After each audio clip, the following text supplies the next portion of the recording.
Hello, ladies and gentlemen. Welcome to a new week. First Monday in our great month of August.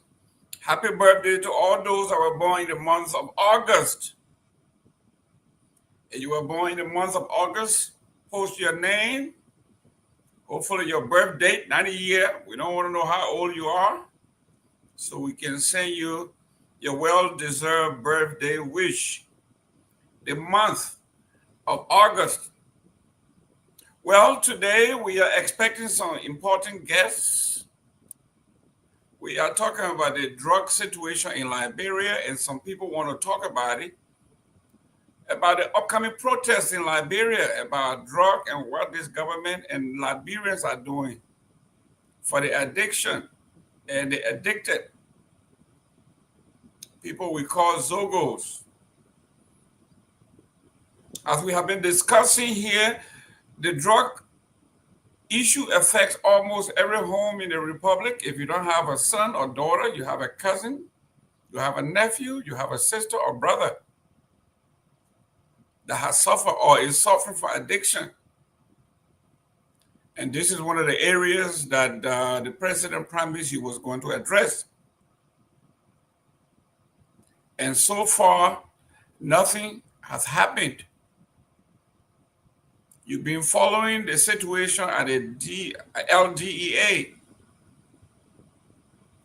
Is an episode after episode, drama after drama, and here we are. So hopefully the planners of this protest, which is non-political, will be here to discuss what they intend we all can do to help alleviate this problem. It's a screws, social screws, in the middle of our capital, Center Street. But let's go around and see what is happening in the Republic of Liberia. The major news in Liberia, number one, is the hospital, JFK fees. It has become such an albatross around the neck of this administration. Maybe a few days or about a week ago, we saw a young lady having a baby on the sidewalk at the Redemption Hospital. We heard nothing from the government. We heard nothing from stakeholders. We don't know what the mother is going through. How is the baby? Nobody have said anything. And a few days ago, we got a tip off that the JFK administration was trying or have announced a hike in fees specifically to pregnant women, especially if you are in distress and you need cesarean section to deliver your baby. How cruel can you be? A woman at death's door will not be given cesarean section or medical care until she makes $200 deposit. When it's a matter of life and death. How evil can public officials be? Well, today the administration made a U-turn. They are rescinding their memo. In some instances, they are suggesting that it may have been just a suggestion.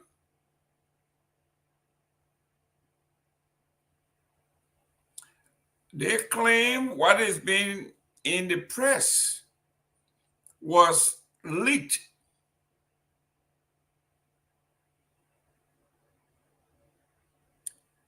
So the administration said they have rescinded a memo. So we are going back to status quo for now.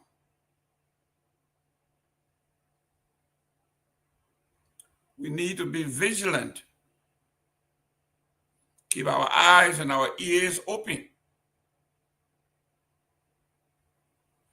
We also heard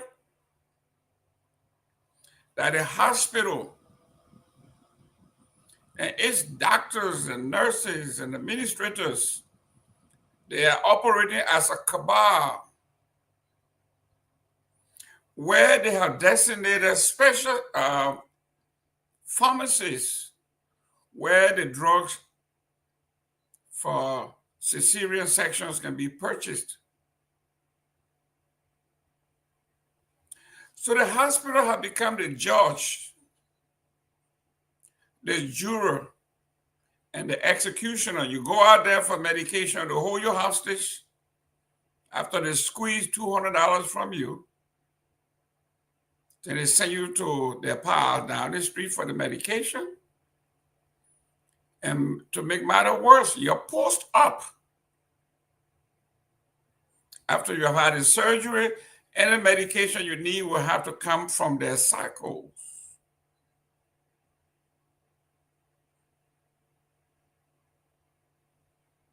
This is non-political. This is life and death. When you get to the hospital, they do not ask you whether you are Unity Partisan or Sedition or ANC or CMC. They want money. That's part of it. Second trending news. The courts have evicted or ordered to evict the CDC from the headquarters. The CDC, Congress for Democratic Change, or Coalition for Democratic Change, has been ordered. And it says here, court orders CDC immediate eviction from party headquarters. Written by Myean Torgbean. Of the closing argument, young up-and-coming journalist, great writer. The Civil Law Court Annex A under the gavel of George Smith had issued an order for the immediate eviction of the Congress for Democratic Change, CDC, from its national headquarters, which sits on the 4.23 acres of land owned by the Bernard family estate. The decision handed down on Monday, August 4th, followed the court's determination that credible evidence supports a valid sale and purchase agreement involving the property between the CDC and the Bernard estate administrators. Judge Smith's ruling came in response to a motion for summary judgment filed by legal counsel for the Bernard family, seeking to enforce the removal of CDC from the disputed property. In addition, the judge reaffirmed a 2016 Supreme Court ruling that awarded legal ownership of the land to the Bernard estate, represented by Administrator Ibrahima Vani Dempster. CDC's attempt to force sales was also rejected. Just a day earlier on Friday, Judge Smith denied a request by the CDC to compel the Bernard estate to sell the property to the party. That request formed part of CDC's legal strategy to retain control over the property.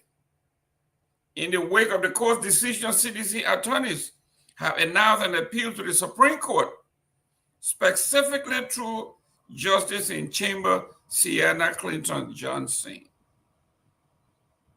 seeking a review and further legal action. Legal basis for summary judgment, according to CDC, according to the Rule 56 of Liberia Civil Procedure Law, a summary judgment can be granted when there are no significant factual disputes and the legal outcome seems clear or favorable to one side. This allows the court to render a decision without need for a full trial. Unless the Supreme Court intervenes with a stay order, the CDC must vacate the premises immediately. It's trending in the Republic of Liberia. CDC must vacate its primary residence, says the judge. Another news that is trending, the National Port Authority was ordered to reinstate 3 fired employees. The ombudsman has determined after its investigation that the NPA was wrong and targeted these folks for firing, and they need to be reinstated immediately. According to law, we are a country of rule of law. NPA orders reinstatement of fired employees. These are some of the headlines. Now let's go to Executive Order 151. Senator Conant supports 151 with some caution. If you can remember, a few days ago, President Joseph Boakai gave an Executive Order 151 barring or stopping the export of pure rubber latex without being processed in the country, in hope by processing rubber in the country, few jobs or many jobs may be created in the process. That's the hope. Mr. Carter also has other ideas and repercussions as to what could happen. We will be looking at Executive Order EO 151. And we may be able to contrast 151 order by President Boakai against 124 order by former President Weah. Prior to that, in 2008, former President Ellen Johnson Sirleaf also gave another executive order. Before her, Charles Taylor also issued an executive order. Before him, the late Amos Sawyer, during the interim government, also issued something similar. So why are these executive orders? Every administration seems to give these orders. Now people are taking this as gimmick. And remember, it looks like every time an administration is in trouble, some are saying they are trying to change the topic against trending issues in the Republic. For example, in this administration, there's a major protest going on at the Ministry of Transport. People have been beaten, people have been blooded. We're seeing that every day, people are protesting. So some people are saying, this is how you change the narrative. This is how you change the topic. You go for a political stunt. You gave an executive order that is so flamboyant, people will be clapping and change the subject matter.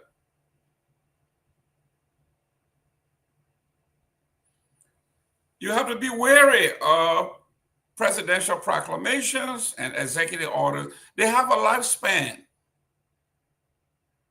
usually within 12 months.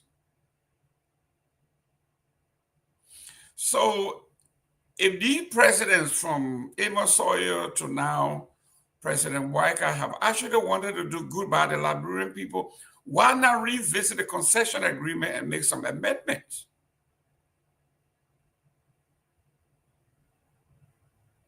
Why come up with the 12-month stop gap where you could actually go to the source as promised during the campaign, or as they all have promised during the different campaigns?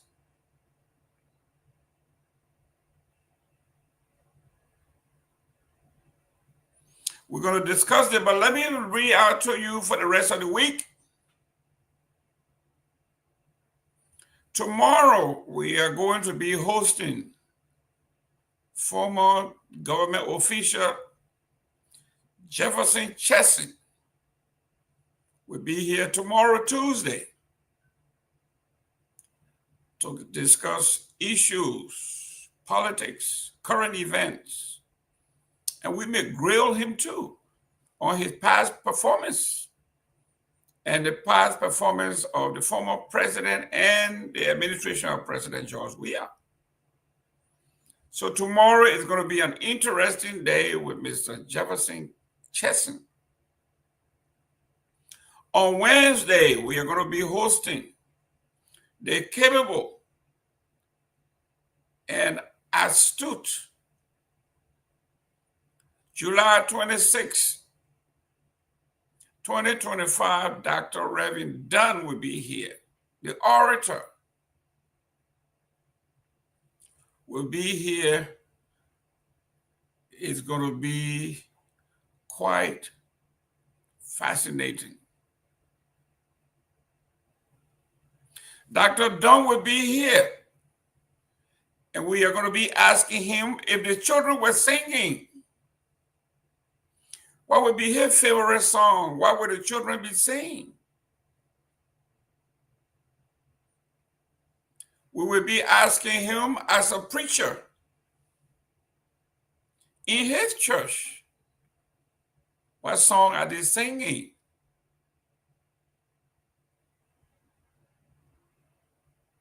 I may ask him in his private life,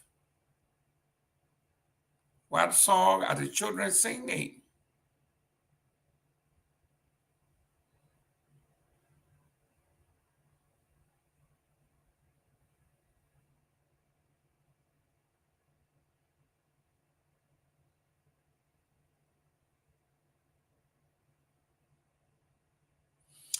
It looks like we are having issues in Liberia, the weather, and our signal. Stay with us. Stay tuned as we get this figured out. Our screen went blank. We may soon be back. So, ladies and gentlemen, if you are under my voice, I am Jerome Gamer. I'm the host here. And within a few minutes, the rest of the guys are going to be joining us. We are going to be discussing national issues. Greetings to the people of Maryland County, Republic of Liberia. I know somebody from Peabody texted me. I have not mentioned Peabody many times, he says. So yes, Peabody, the real commercial capital of Maryland County, Peabody. If you can hear me or if you can see me, please let me know in the comment section. My screen is blank. Hopefully we are still on the radio in Liberia. If not, we will wait on the technicians in the studio in Liberia. I am in Florida. The weather is also similar to that of Liberia, so we know what time it is here when it comes to the weather. We are going to repeat some of these things when our guests come on. But let's look at the civil law court enforcing this eviction of the CDC folks.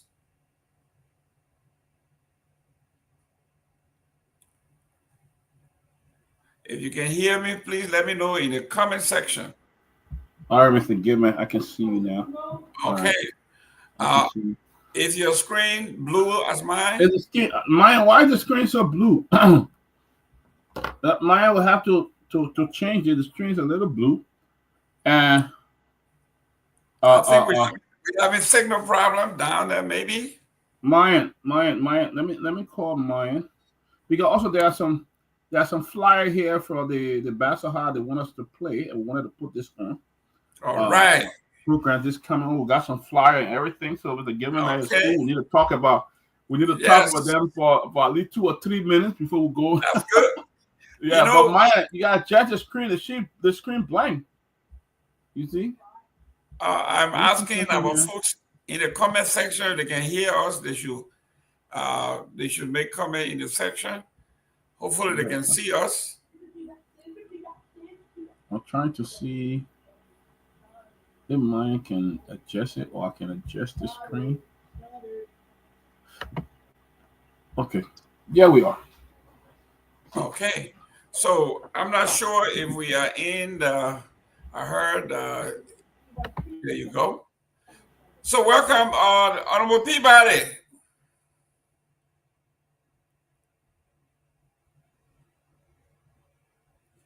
Well, we are having problem with our signal. Mm-hmm. Even with all the technology we have here, and today there was something from the Hague.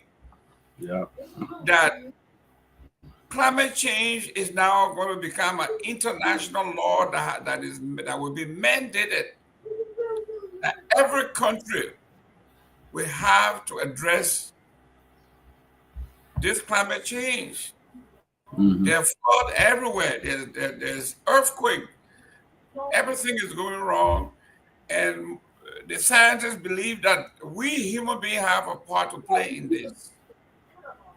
So yes, as the weather changes in Liberia, as it fluctuates, it affects everybody. And obviously, I'm in South Florida. We have the same weather. Liberia is rainy here, thundering. So I wouldn't be surprised. Oh, hold on. Let me quiet this young. Yep. Dr. Peabody is home. He's a family man. Take care of business there. But yes, so this is where we are, ladies and gentlemen. We had a Baza High School. I've always said this. I am a Republican. I'm a businessman. And I believe in what we say. We do business with those who do business with us. And that goes for everybody. If you don't do business with us, why should we do business with you? Last week, we saw the folks from Delaware did business with us. And we took care of them. Now, Baza High School is on deck. August 8th through the 11th, 2025. D12 is going to be live at the Baza High School. Visit.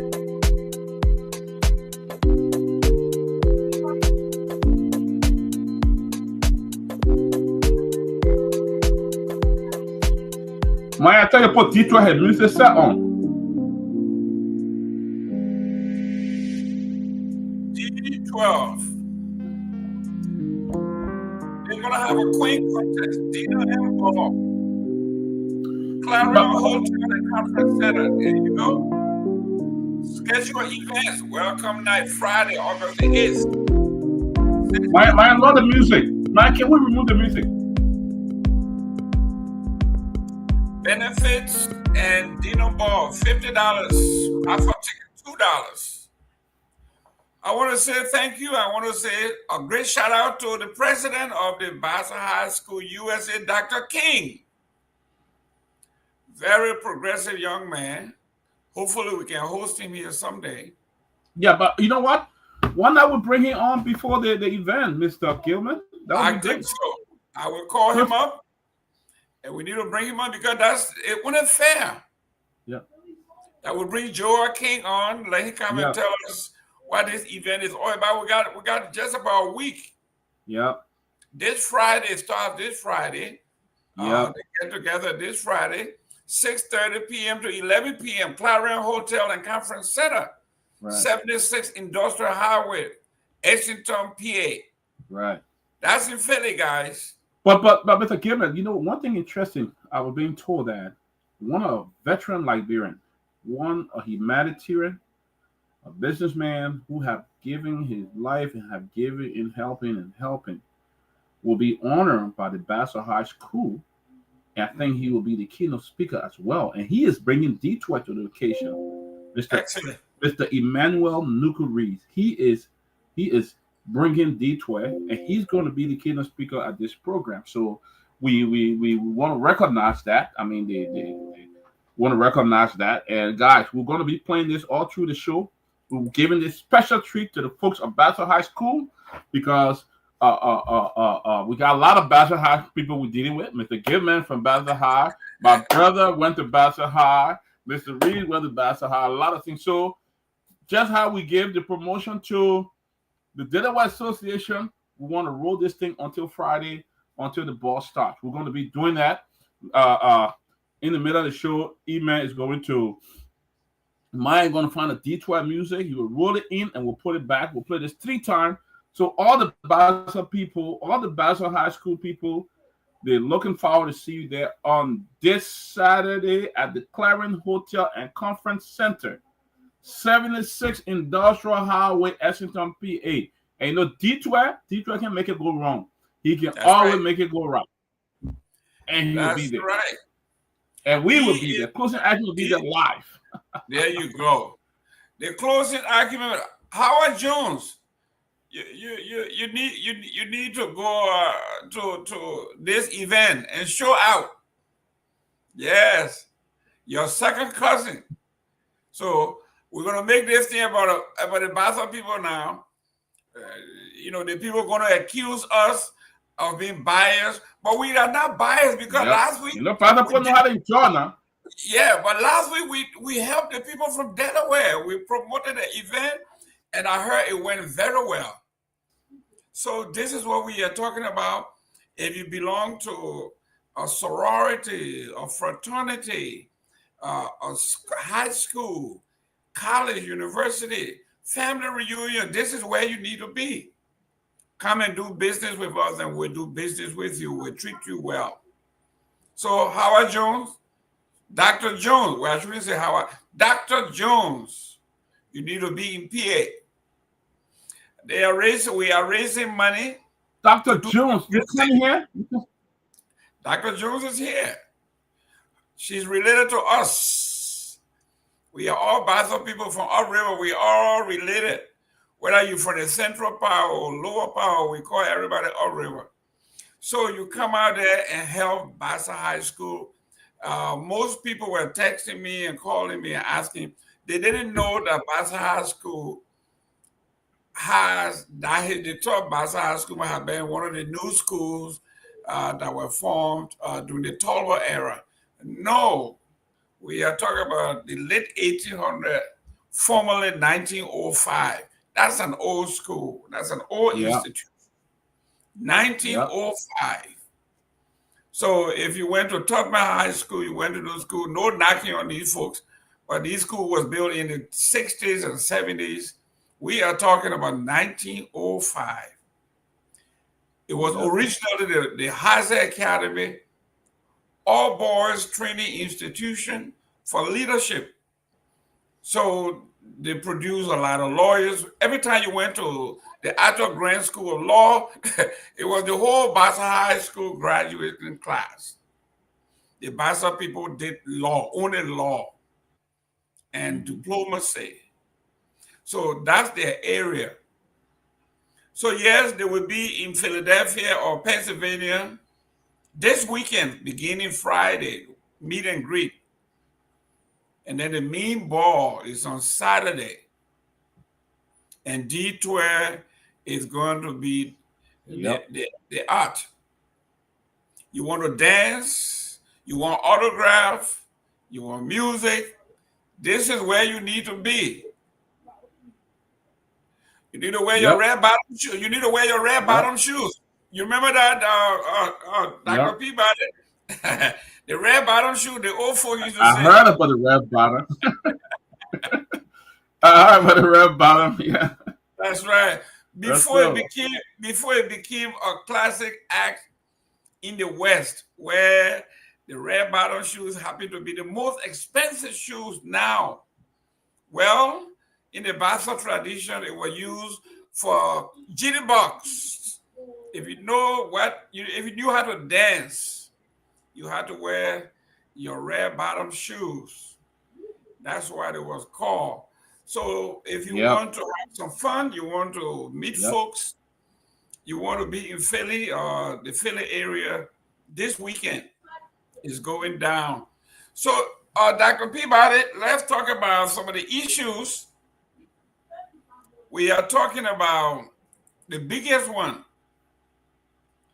the JFK. I mean, these people, they're like a gift giver. They just keep giving and giving. As much as we want to come out here to talk about the possibility of this Executive Order 151, the potential, how good it is for Liberia. So we decided to put this on our schedule to talk about it. Boom. The hospital thing came out and people are going haywire. How can a hospital say any woman that requires Right. cesarean will have to pay upfront $200? How is this possible, doctor? How? When good news like Executive Order 151 that have the potential to do great for our country. And then boom, this new comes out and nobody wants to talk about Executive Order 151 now. Everybody who has a wife, a mother, a sister, a niece that is pregnant, now you are worried. And everybody is talking about it. Your take on it, doc.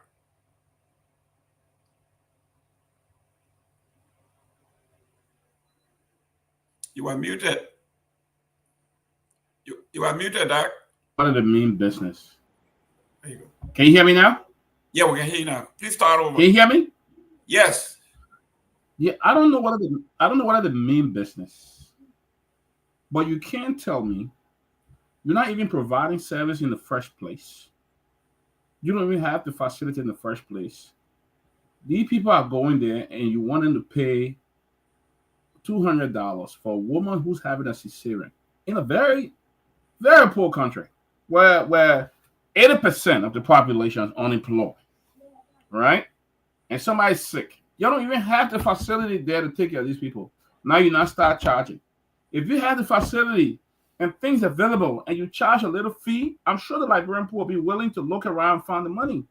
But they don't even have the facility. You know how many people, God forbid, go to that hospital that pass? Some people give birth. Simple thing at childbirth. A lot of people die in Monrovia. I know a friend whose daughter died the other day for a simple thing like childbirth in Monrovia. There's another friend who wanted to sue JFK because his daughter died. Simple thing. You don't even have the facility. You're charging money. I think it's wrong. The people are struggling. They don't have the opportunity. They don't have the money. I think it's wrong for you to even start charging. You didn't even, if they have started with like $40 or $50, it makes sense. But it's a $200. Where you expect the population to get it from? How many people make that money in Liberia a month either? How many of them make it? So it's really sad. It's sad. I don't think it's a good initiative. It's not a good thing at all. Hello? Hello? Yes. You Yes. know, so it's not a good thing. Okay. It's not good at all. You know, Yeah. it's not. Listen, from the Tubman days to the Tolbert to the Doe to Ellen to President Weir, no, even during the Tubman and the Tolbert and the Doe era when the economy was much, much better, they were still subsidizing those kinds of services to the hospital because they felt it was the government responsibility to care for its own. So there was subsidy in the budget for those kinds of services, knowing that the unemployment rate is very high. So now we are hearing that the subsidy was taken out most likely to fund other line items, like maybe, it got to be salaries and benefits, because they were, it's in 90% of the budget goes. So with the absence of the USAID folks, instead of saying we'll do some authority measures, we'll cut some wages, we'll cut some benefits, we'll cut some salaries, they decided to pass the USAID cuts down to the consumer, to the poor. And they took away the subsidies that were going to the hospital. I don't know who the advisors are. When I look at Honorable Kofi Woods, hopefully he's watching. And we heard that he's the national security advisor to the president. If this is true, if what's happening, if this is not security, national security issue, I don't know what it is. If this is not an issue that borders on national security, I don't know. When the mothers of our country are in distress, when children unborn have been penalized for being in their mother's wombs, how then one cannot say this is a national security issue? How? Oh, I would talk back. This is, when you talk about Lies. when we talk about national security issue, this is what we are talking about. If mothers can give birth in peace, delivery is stressful enough. I know when my wife was having babies, she had twins, and the stress, one of the things we had to do was reduce her stress level. Just imagine a mother going to the hospital knowing that she doesn't have the money while she's being transported to the hospital, knowing exactly what's going to happen to her. Her blood pressure, you name it. So someone like Kofi Woods, who was considered, or I one time call him, so a human rights advocate, human rights lawyer. He was on the other side, not making money, was not benefiting from the largesse. Now that he's sitting in the money, he is protecting his share. If you are going to cut salary, it better don't be mine. If you're going to take gas slip, it better don't be mine. So if nobody's willing to give up anything, how do we move our country forward? We always say here, everywhere you go, we do it for the common good. We do it for our country because we are patriots. We love our nation. We put our nation first. Let me say welcome to Siliki Kroma. How you doing, young man? You are muted. Yes, doing good, Mr. Kevin. Good evening, and good evening, Dr. Peabody. So good to be here. I've been following the introduction you've been making, so it's so great day today. So you are up to speed. You say? So you are up to speed. Yeah, sure. Thank you very much for being up to speed. Thank you very much for listening. Ladies and gentlemen, this is the Monday edition, first Monday in August. You know that we are far into the I shouldn't say new year. We are into the second half of 2025. In 4 more months, we'll be in 2026. So it looks like we are repeating ourselves, but here we are. Let me welcome Mr. Myean. Myean, how you doing there, young man? Mr. Gamer, I'm doing great, and you? Thank you very much for being steadfast. Thank you very much for the work you do. I just read what you wrote. Thank you for the investigation. Everything is on point. Let me welcome Siddiqui. Siddiqui. Dr. Peabody, how you doing? Siddiqui, how you doing? Wonderful, man. Wonderful, wonderful. Thank God, thank God. Yeah. We should be expecting the folks from the drug. They wanted to protest for drugs in the country.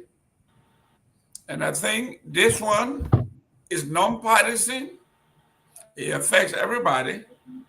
So hopefully they make it on the set so we can discuss it as a media institution. So on our just issue, Mr. Gamer, let me come in a little bit on our Please just do. issue. Mm-hmm. Yeah, we I think tonight we will just tip in one of the commander, the head of the Liberia Just Enforcement. We will bring him on just shortly, just to give us his own view, because over the past time, they have been saying some other things against this, seeing protesting to come out, where he made a statement, made a post on the social media. So any moment from now, I'm just trying to get him connected. Any moment from now, we'll try to bring him on, just ask him a few questions on the same just issue.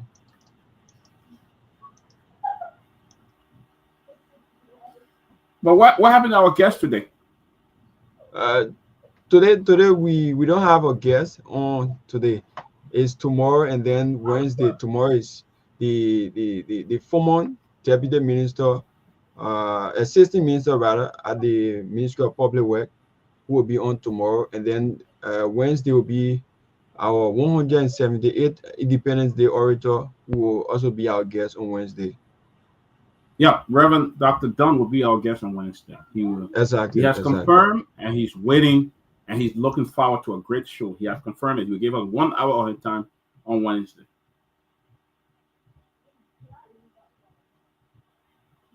The Gibman, you muted. I think Mr. Gamer is doing something, so we can just. Okay, continue. Okay. Go ahead. Can you hear me? Okay. Yeah, I'm hearing. So on this just issue, I think I'm seeing it like this. Maybe we can make just an observation I'm bringing in, where maybe we can discuss it only like 30 minutes and then open the line, because this just issue is something like we are seeing it is like an increase within our country, where nowadays we used to see the males were dominant, bringing drugs into our country. But nowadays, something that I've observed as a journalist doing investigation, something that I observed is that the females are the ones that they are using to bring the drugs into our country. Because over the past time, all of the drugs cases that we've been seeing, they are all of the suspects or the people that they have been caught in, they are all female. So it's something like the male, they are not using the male no longer, but rather they are using the female to go and bring the drugs into the country, because a male officer, because nowadays we see that within our security sector we have a dominant male than female. So it will not be correct enough to see a male to go in charge of female to say he's going to search for a drug. So at that point in time, they might use the female to bring the drug. Just recently, we saw at the Rara International Airport, a female was bringing drugs into the country, huge quantity, and she was caught. Then recently again, we heard about a drugs issue again, right within this same Rara, and then we heard about some within Riverside and that of Sano. So many places we've been hearing about drugs within this month. So one thing I've observed is that, and I would say this, during the Fadiga and the AB Kuman time, we used to hear about the drugs. We need to hear about LDA. But since the Fadiga and that of AB Kuman left, it's not something like we are not hearing about the JOS and the LDA anymore. That's something I've observed, because during that time, even though we had a issue between them, we had a rock and roll, but at least we used to hear about LDA. Sometimes LDA used to have some workshops, some program, some other activities to engage the public. Even though they had a issue in between, but at least they used to engage the media, engage the public on some awareness or other stuff that the people will be able to know what's exactly happening within the LDA. But this new administration that is in charge, we haven't heard anything from the Liberia Justice Enforcement. Even the base, the DA commander that are in the various community, in the various places, you cannot hear anything from them. Some of them, you go to them, you will not see them at their various offices. So it's very difficult. So it's something like we have to raise the issue, because you cannot say you are working for the Liberian people as a trust institution within the country. You cannot give an update to the people what exactly happened. In all of these judges have been arrested over the past few months. We have not heard anything from the Liberia Justice Enforcement to come up to say they are like coming off of or report to say these people that we have arrested over the past time. Here are some of the report we have sent them to jail. Yes, they report to the Liberian people, and we doing this to stop, even though you cannot stop it, but at least to limit drugs from coming to our country. We cannot produce drugs within our country. How is it that drugs on a high increase within our country?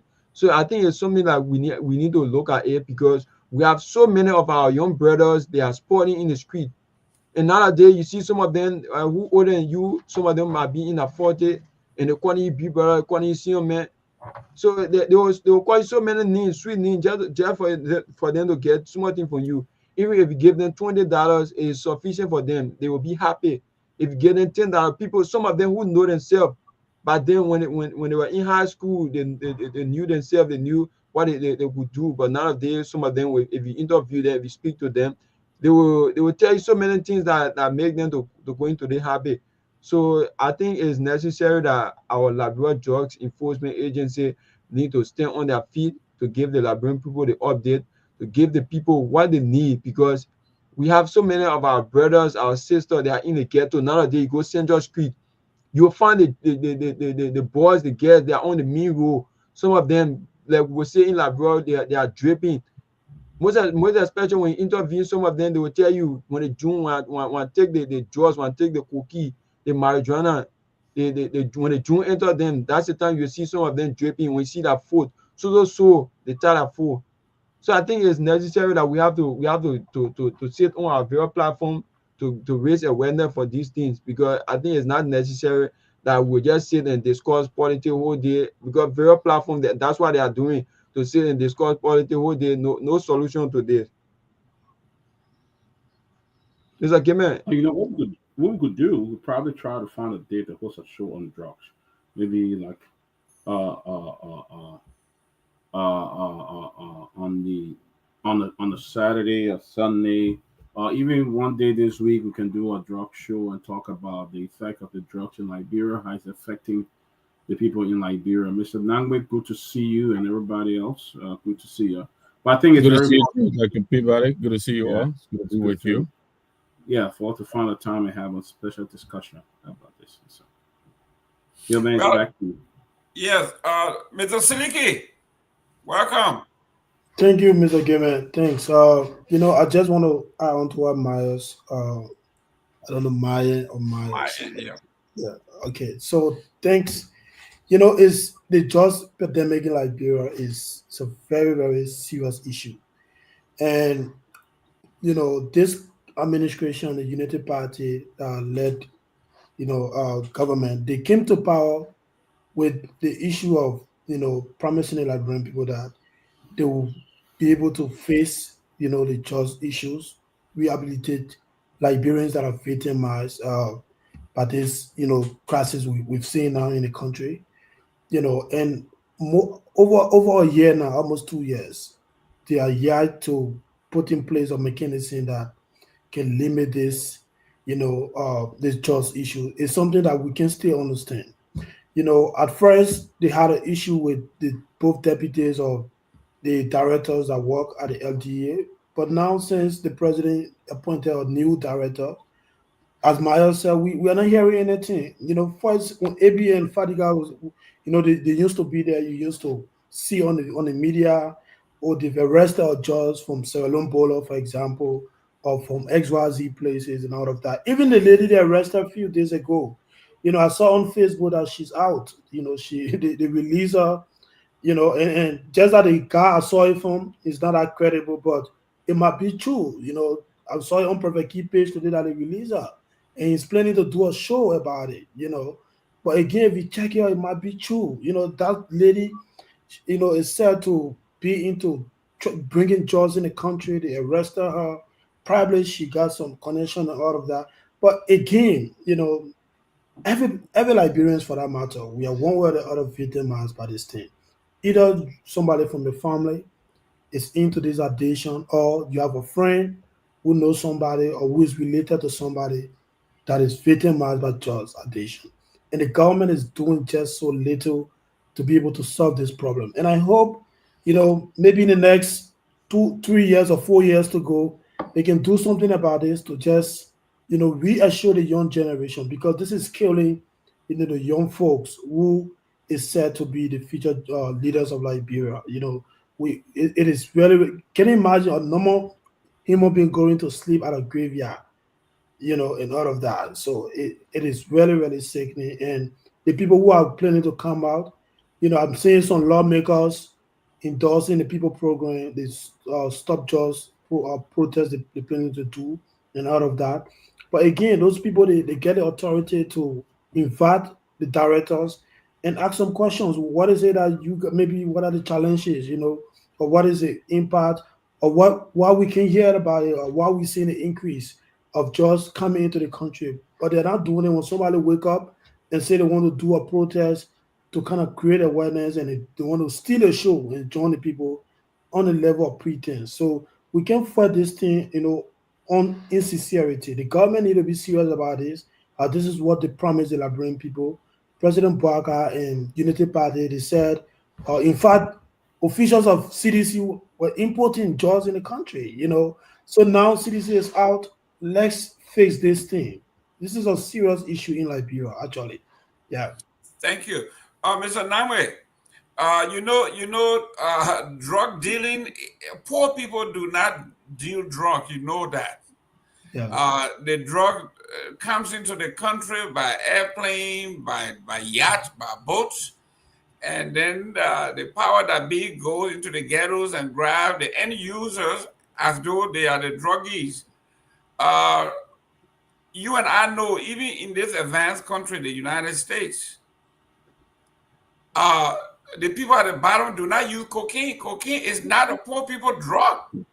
So when you are caught with tons of cocaine or serious amount of cocaine, it's not consumed by the little folks. This is very high class stuff here. But using the women and children to import and transport drug is a common use. Yeah, that's true. Time and time again, it's been proving. Let me say hi, and it also it's good to be with you. Let me also welcome our audience. Thanks for following. Thanks for watching. Thanks for joining us.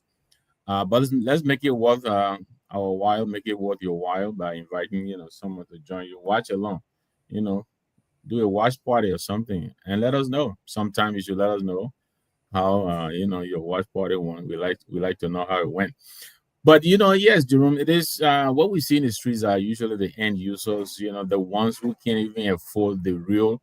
And this is why every now and then you see this permutation, recombination of these substances, people doing, they're putting human bone and all that stuff for mighty high, and those are the things that will kill you quickly. But that's what is affordable for most of our young people out in the streets. And so, yes, they're usually the victims, the big pushers. They usually drive Mercedes Benz or Rolls Royce and the high rise apartment buildings, but we have a responsibility, as leaders, to do what? Safeguard life and property, serve and protect. The Constitution. That's part of the responsibility.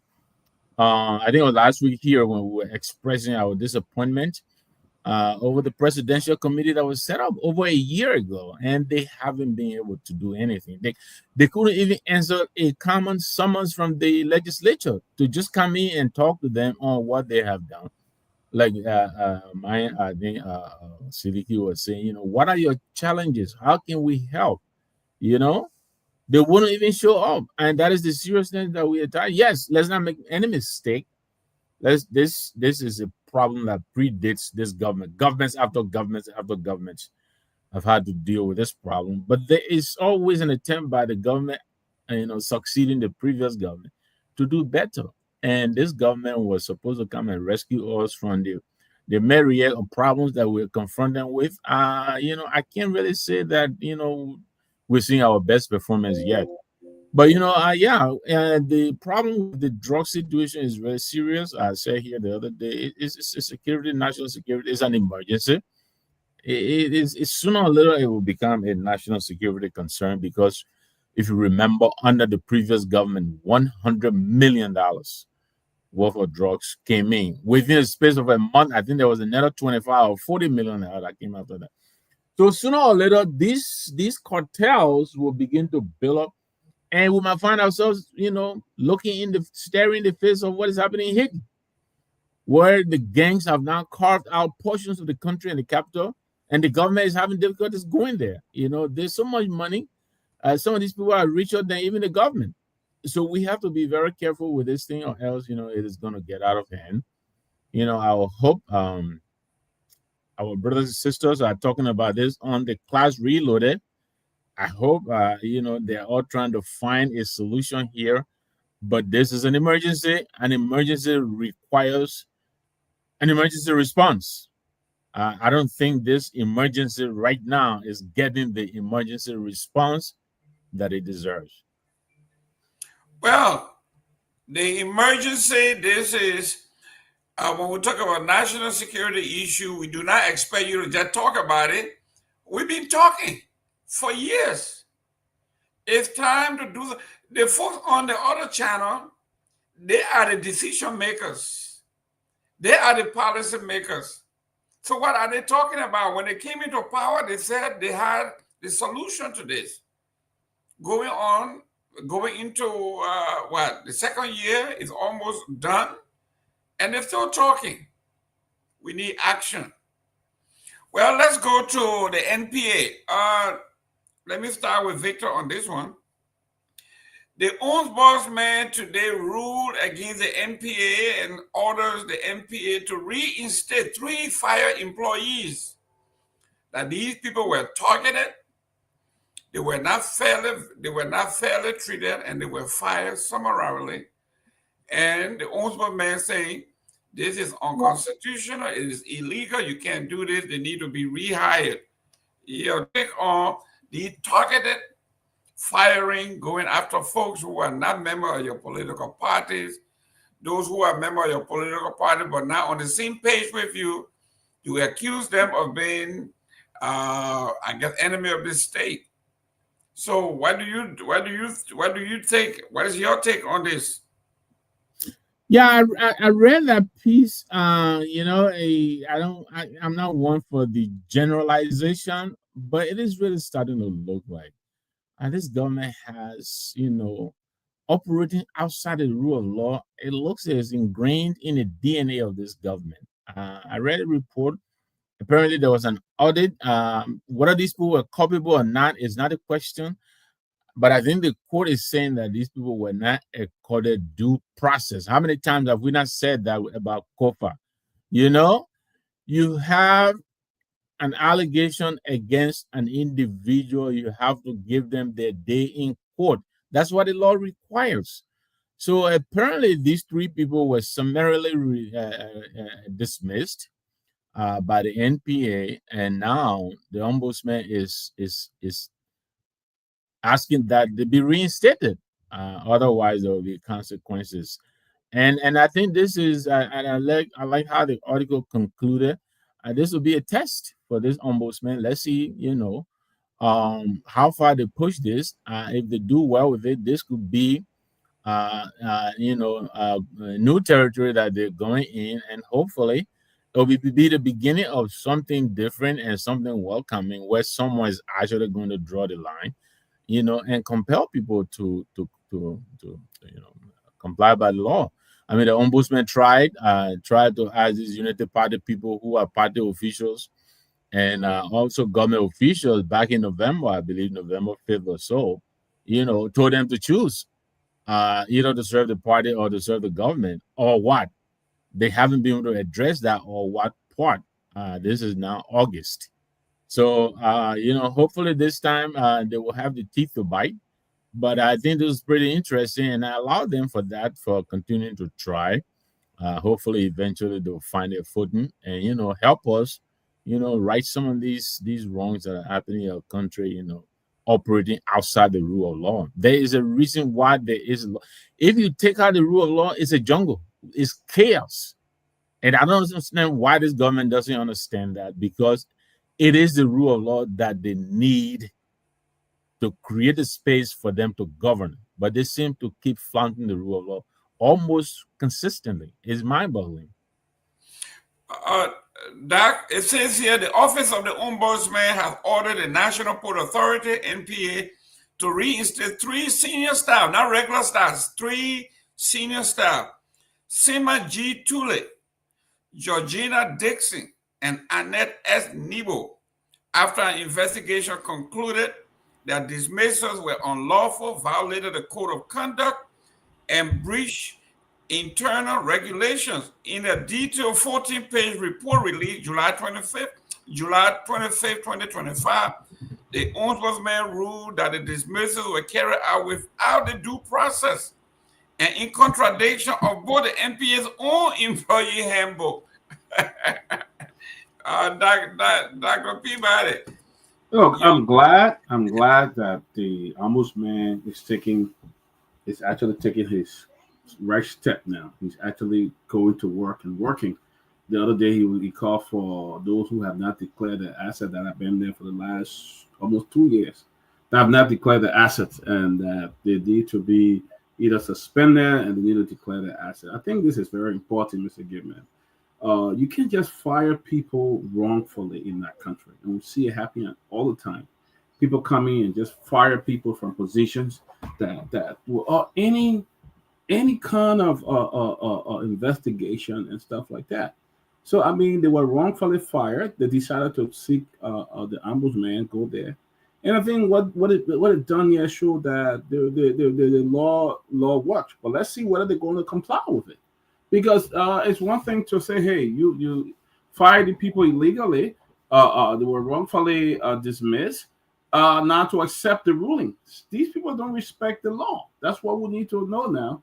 What's going to happen next? If he's going to follow the rules, if he's going to abide by, be a law-abiding director to say, you know what, this is what happened, we'll bring these people back. That's what we'll wait to see, because a lot of the time, we know from the Supreme Court ruling, the head of the country set an example that you don't have to follow Supreme Court ruling.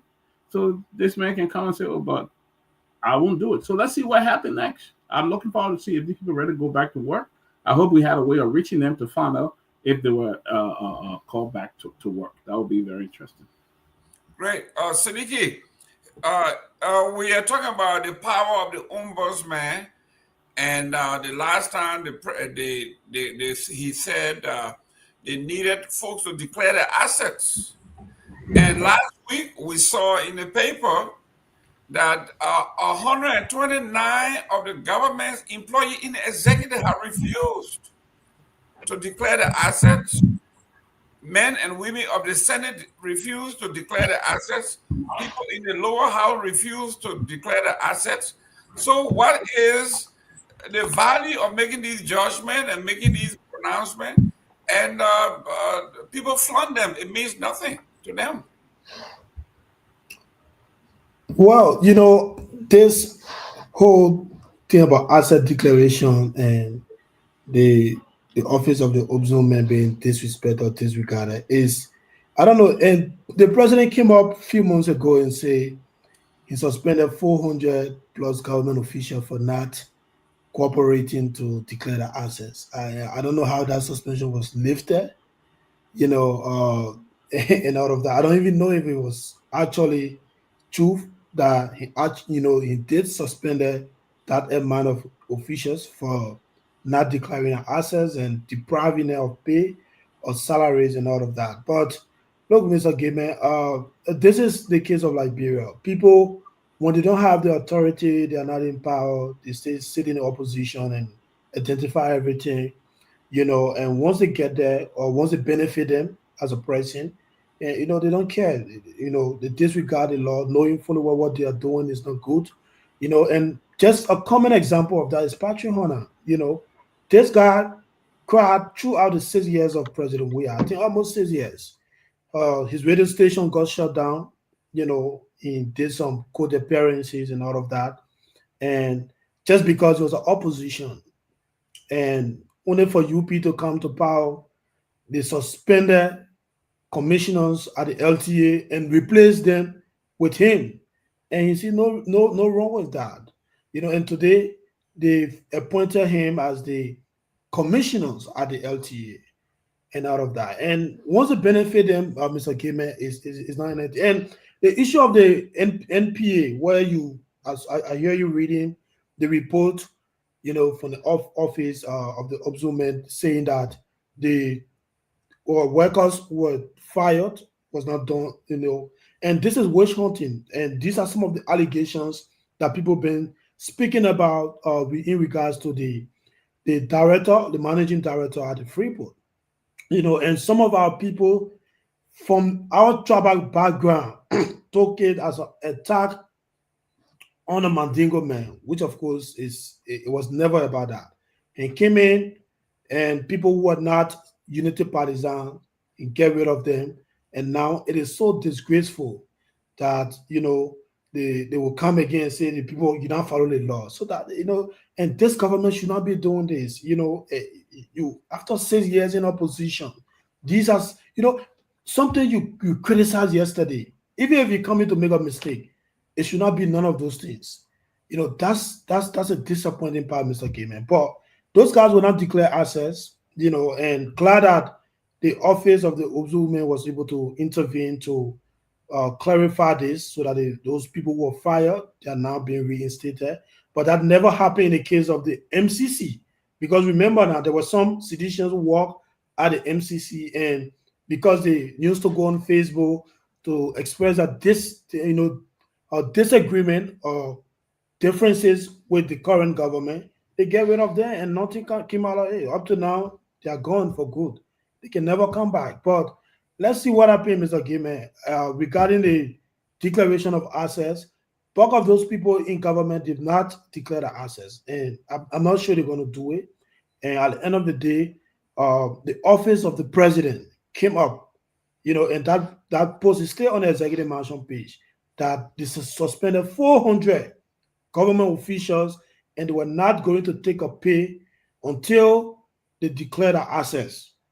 Up to today, Liberians, we don't know whether those people, actually declared the assets before the suspension was lifted. We don't know, and all of that. But at the end of the day, these are cases that we've seen since Unity Party came over, and this just is a clear indication that they are doing the exact same things they criticized a few years ago. And obviously, there is no rescue here because this is not how you rescue.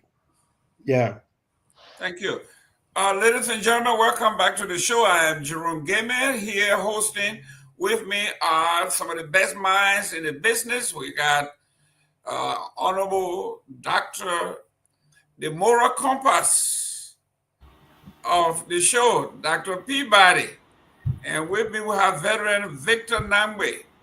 And then we have our up-and-coming journalist, Myean D. Torgbean, the young progressive from the great country of Nimba. He's coming. And then we have the ANC rep over here, newly elected vice president of Students Association in Kigali, Rwanda, Mr. Siliki Kroma. You can't have it no better than that. Now, Mr. Siliki, you are trying to criticize his government. If you were advising your political leader, Mr. Cummings, what would you tell him how to address some of these issues. Let's start with the drugs issue first. What would be, because I want to put you on the record here, what will you tell or what will you have told, don't scratch your head, what will you have told Mr. Cummings how to deal with the drug issue? Let's do with the drug issue first, then we'll go to the asset of the declaration. First of all, Mr. Gamer, and that's part of the reason. I don't know, somebody's on mute though. I'm getting a feedback. Go ahead. Okay, good. So, you know, that's part of the reason we continue to get the same result after one election to another. And Liberians don't get to listen to, you know, candidates who are vying for the presidency during election time. Everybody is kind of focused on maybe what can benefit them for a very short period of time instead of listening to people plans, you know, the visions and all of that. So Mr. Cummings had a clear, you know, especially first 100 days plan for the disadvantaged youth. In fact, that's how we call them, you know, out of that. So what Mr. Cummings intend to do, you know, is to, the easier way to fight this thing, Mr. Gayman, is to stop, you know, stop it coming from the country. Anybody you catch, you know, importing drugs in the country, arrest them, disgrace them publicly, and jail them. Don't compromise that. Don't allow Liberians see someone being arrested for bringing drugs in the country, and after a few weeks, you know, whether it's true or not, people spreading around that that person is being free. You know, and once you do that, you jail people, you disgrace people, and without compromising, it will scare other people from doing that. That's the first thing. Secondly, you invest in building rehabilitation center. Mr. Siliki, I will not let you get away with murder here. I ask you, what will you tell Mr. Cummings? How can I tell? You are an advisor. You are an advisor to the president. You sitting by the president. You face the national calamity. What will you advise Mr. Cummings to do first? What will you say? Okay, these are the top 5 things you need to do. What will you tell him? Mr. Gayman, Mr. Cummings already has a plan. So what is and this plan is exactly what I would like to recommend to him. Okay, tell her the coming arrest the importers, disgrace them publicly, jail them, uncompromising on that, and then build a rehabilitation center, you know, and to be able to rehabilitate those that are already, you know, victimized by it, and invest a lot of resources, you know, into the rehabilitation center that can make them to be productive to the society. This is the 3 key things you need to do, and you will see it going down. The key thing is arresting all people and jail. Once you arrest the first 100 people that are bringing drugs in the country, Mr. Gayman, you jail them, you disgrace them publicly. Not with the case we saw recently with that lady. Prophet Key posted this evening, go check on the page that the lady is out. She's been released, you know, and all of that. So once you keep those people, you disgrace them, uncompromising, you know, and this is why it's not good to be too political with this just thing. You know, you just get somebody, you don't get evidence, you go, you take them to police or, you know, to court, jail. Obviously, they will have, you know, and build. In fact, the issue of drugs is a non-bailable crime. So once you're accused of it, you're not allowed to be bailed out. You'll be there while your case is ongoing. So this is the 3 things I would recommend to Mr. Cummings. And you already get this on plan. Arresting people, building rehabilitation center, and cutting down his salary and investing it into the fight against drugs. So Mr. Cummings got all those things on plan already. Okay. Cummings has everything. Ladies and gentlemen, in the next 13 minutes, we'll be going to the phone so you can make your comments. But let me go outside the country. Let's go to the international scene here. Can I just make a comment on that, please? You know, and I like what Siddiqui is suggesting coming from the ANC. I think all hands are required on deck here. I think, you know, I wish them well in the way they're pursuing it. From the CMC point of view, we're pursuing it differently. We're not waiting until, you know, we come into office. We'll continue to provide opportunities to engage our young people. While, of course, we're going after, you know, we intend to go after those who are, you know, the dealers, you know, the big boys and big girls who are responsible for these drugs coming into the country. But I also wanted to mention this, and I don't know why this is not being talked about much. We had A.B. Kroma on here, and I believe Fadiga came on here before you and I got on. I think you talked to him with, I think, Dr. Peabody. And I think both of them talked about Baba Too Sweet. This guy, they call him a notorious, drug dealer, controlling big swath of Monrovia and bringing in so much drugs. Over the Independence Day weekend, there's a video that was being circulated where the current Speaker of the House of Representatives was being introduced by the president's political advisor, Magdala Cooper, but she preceded this introduction first by bringing in Baba Too Sweet. It was on 26th day. Was it? Yes. They But had you a saw show. you They saw had the a video. show at SKD where, because he's actually promoting this artist called Crystal the Change. So they There you go. invited the speaker at that show, and that's how Mandela Cooper introduced the speaker. There you go. But thank you. At least you've seen the video. I'm just mentioning this because these are the mixed messaging that we engage. This is, the mixed messages we're sending out, and I think they are impacting our people negatively. If what the former LDEA chiefs are both saying this time, even though they disagree on many things, but they seem to agree on this individual, and yet this is the individual who was in the presence of what, the third, I think, highest man in the country in terms of the hierarchy of our government. How is this possible? How is this happening? And so these are questions that really, really, really, really are not very, very, very difficult to answer, and yet the answers elude us.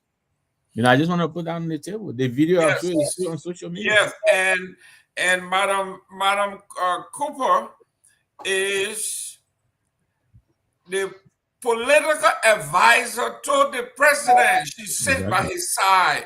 Yeah. We are not talking about in the judiciary or in the legislative bodies. We're talking about executive sits there advising the president, and then she becomes basically the MC introducing the drug dealer. This is what we are talking about. In the presence of the drug dealer, the most wanted man in the republic, you brought him in the orbit of the power. That's how powerful this guy is. So this is how we are. We got another 10 minutes. We'll be going to the phone, but let me go outside the country.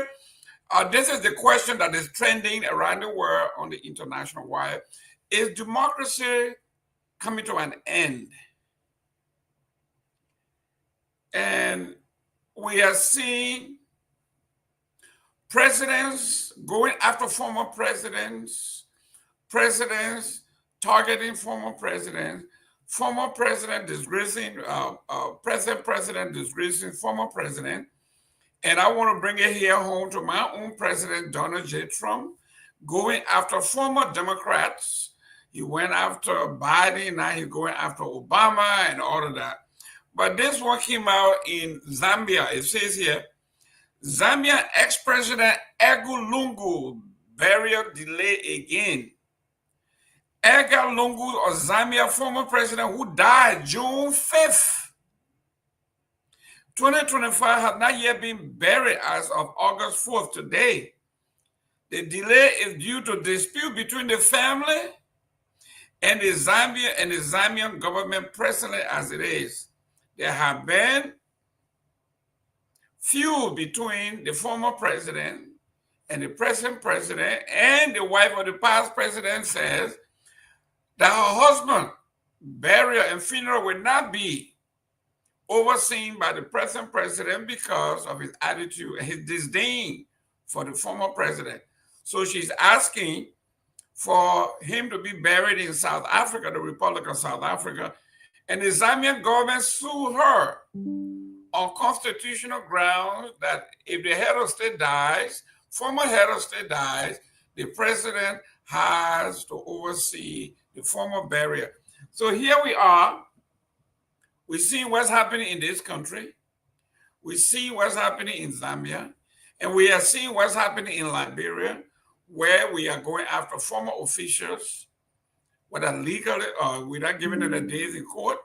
It is a matter of putting them in a public space with handcuffs on their hands. That's the objective. Public shaming without a legal process. So while we got 6 minutes to go, Mr. Namwe, your take on what's happening around the world with democracy? You are muted. I haven't read the part in Zambia. I know the former president passed, and I know the body was being Since June 5th. Yeah, it's been a while, but I didn't know of this twist that you just reported on. But again, it is almost always the case with our African leaders. You know, this whole opposition thing, you know, we take it too personally, you know. Let me push back. My own president, Donald Trump, is going after Biden, going after Obama. Yeah, that's true. So again, let me expand that beyond Yes. Africa, and thank you for the correction. But I just wanted to mention too that Trump is not just going after Trump, he's interfering. He's trying to spring Bolsonaro in Brazil because he was his ally, and now he's stirring up you know, a lot because Bolsonaro himself has been charged by some acts he committed that the Brazilians, I believe, are trying to bring him to trial, and yet our president is trying to tip the balance in his favor to the point where he could be brought back to power because now he's inspiring uprisings. And I'm saying that because you have Angola democracy is coming to an end, and these are things that you and I never dreamed of that are happening in the world today. Bringing it back home, our friend Gabriel H.I. Williams, you know, he wrote his own analysis of what happened on the 26th.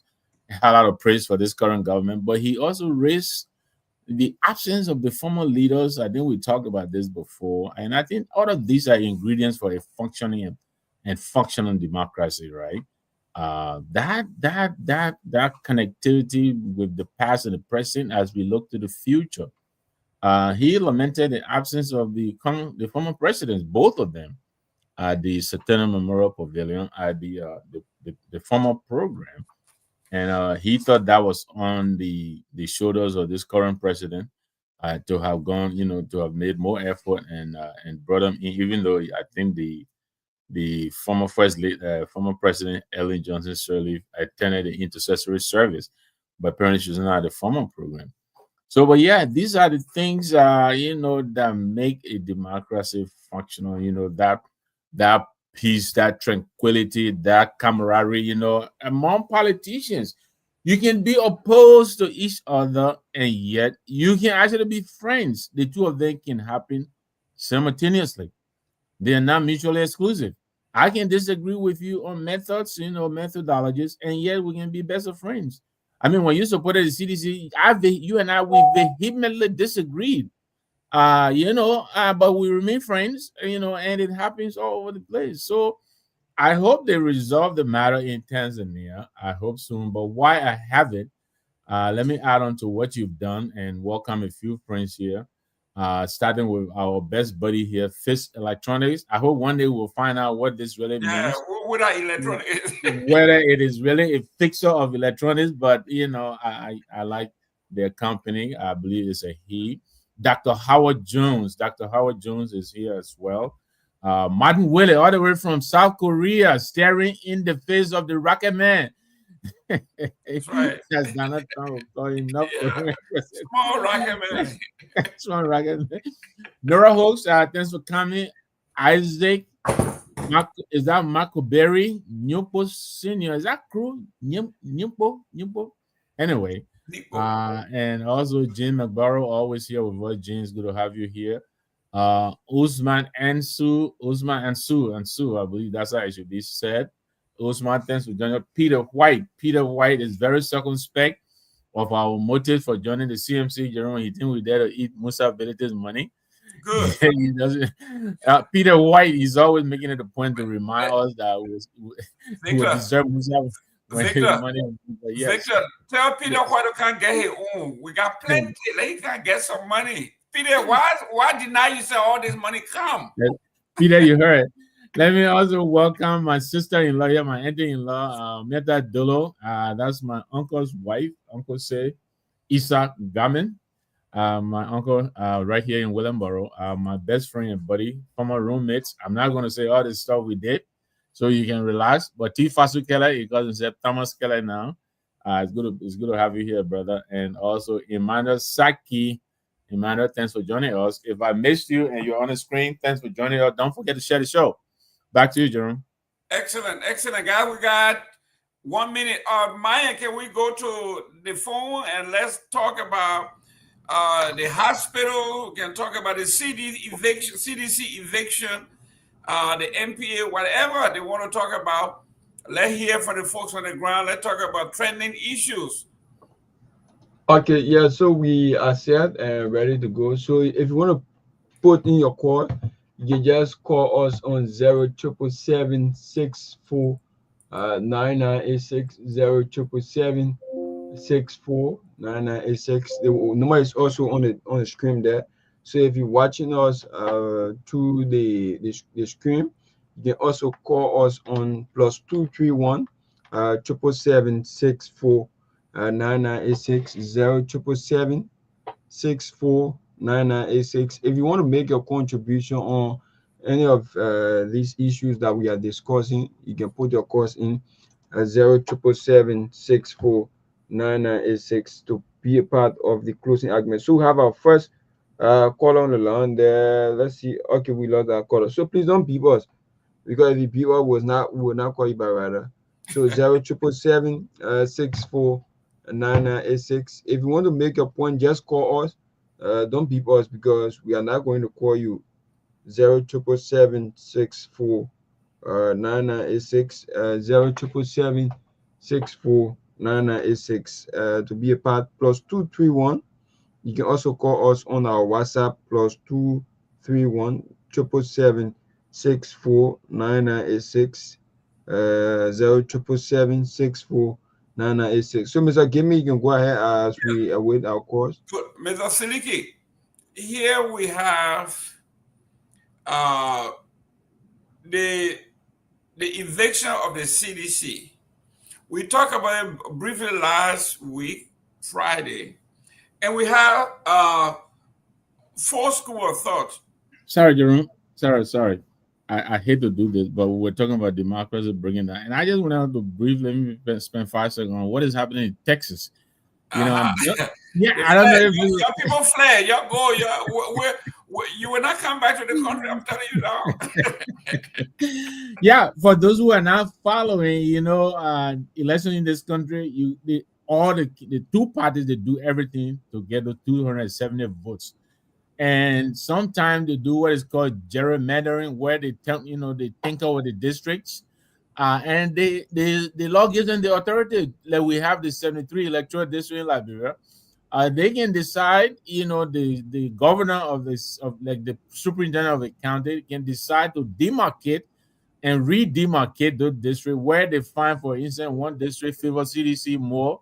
They might cut that out, But the thing they're doing in Texas now, the Republicans are trying to redistrict Texas so that it will advantage them, because they know elections are coming down the road. The Democrats in that state, they have a Republican governor. The Democrats have tried, they failed. So what they've done, they've fled the state, because if they're not in attendance, they can't do it. They can't have a vote. And so right now, they've fled the state. They've done this before. They did it in 03, I believe 23. I think they did it in 21 again. But every time they did that, eventually the vote was held. But they're trying to delay the vote, and so they fled the whole state. And once they are not in state, the vote cannot happen. Sometimes the governor will try to go after them, but you can't arrest a resident. I think out of state, right, Jerome? You can't go out of state to go after them. I just wanted to throw that on the table. Yeah, but how long can they flee? They'll still have to come back. They'll still have to. And I think the law. That's why the governor said you like a bird, you can fly, but you got to come down somehow, somewhere, and we can.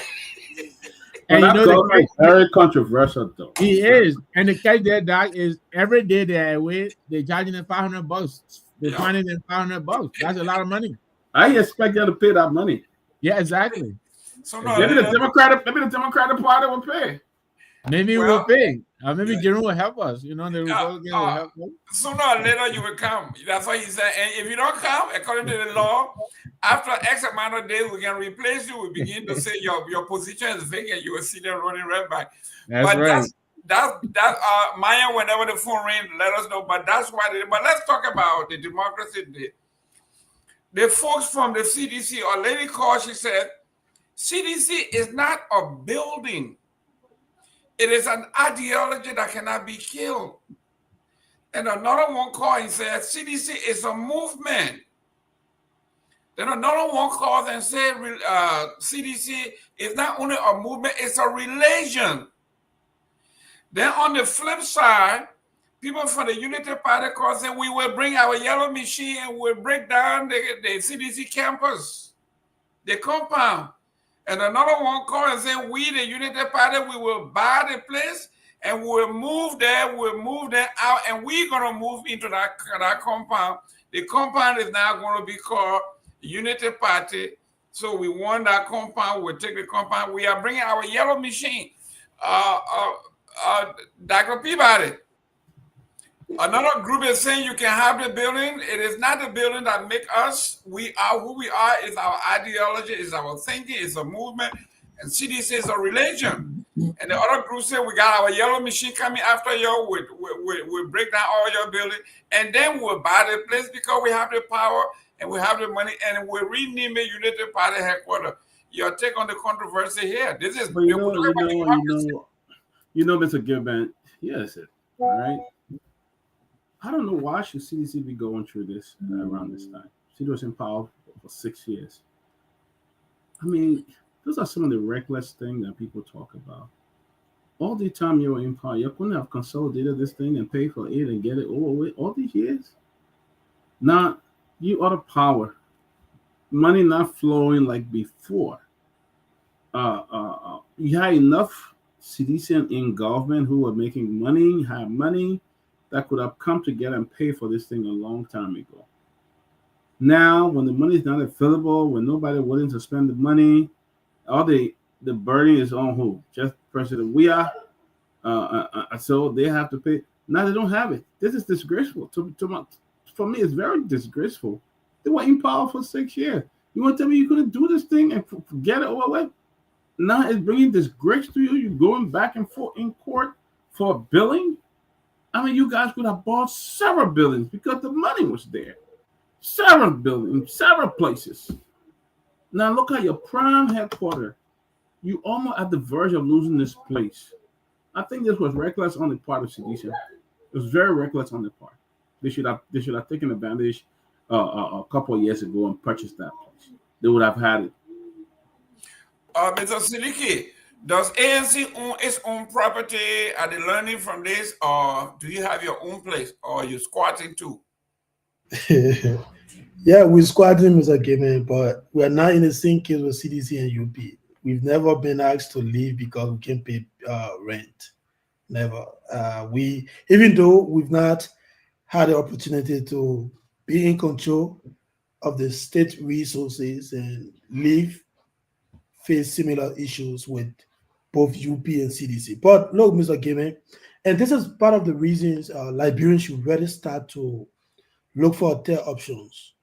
You can have two parties dominating for 18 years, no impact on your life.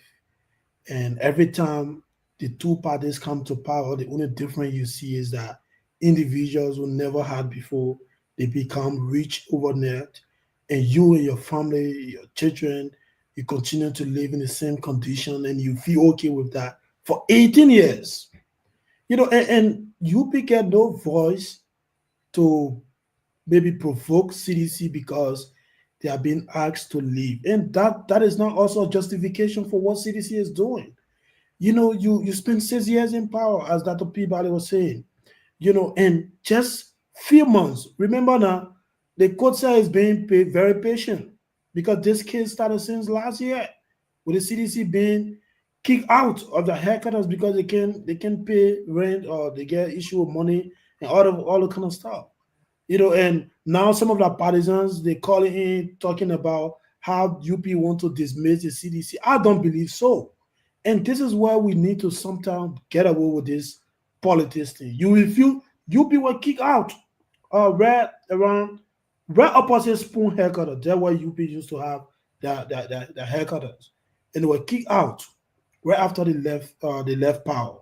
And now they are located on Broad Street. So if you cannot pay your rent or you have an issue with the landlord, and all of that, leave the people property. That's it. That's an honorable thing to do. Don't try to bring politics into this. And CDC, both parties are good at doing this. Somebody want to wish hunt. They're trying to get rid of our party and all of that. If you cannot take care of your own party, then tell me now, the whole country and like people, they see all those things. It doesn't matter to them. Nobody asks the hard question. And they follow the same people say, we can give the country 5 million people lives to them to control it. Somebody who can pay that due on time or rent on time. And you take a whole millions of people life, you give it to them to control you. You know what will happen? At the end of the day, every day is doing protest. Just today, at the legislature, workers, people who are into transport business, they went there to petition the lawmakers. They were protesting. Different agencies, a lot of people protest. I saw the Baba Tusui man, Mr. Gaiman was talking about that of the MCC boss, Siafa, during the weekend. They said they were doing cleaning up campaign. We created the change under the rain. And he spoke about the Zone Lion contract, how they're doing good work. They're bringing companies to get contractors to clean the city. Well, the question nobody could ask in there, are those companies Liberian companies or they are foreign companies and all of that? And this is what they're good at, Mr. Gaiman. But at the end of the day, CDC should pay that rent. If they can't pay that one, you get nothing to do with politics. Nobody's waiting on it. Yeah. Thank you. Mr. Nyenwolo, does the CMC have her own headquarters, or are we going to face the same thing as the rest of the guys? I know we're headquartered in the same building as the Ability Foundation. I've never really taken the time to inquire as to whether that building is owned by the political leader, whether CMC is renting.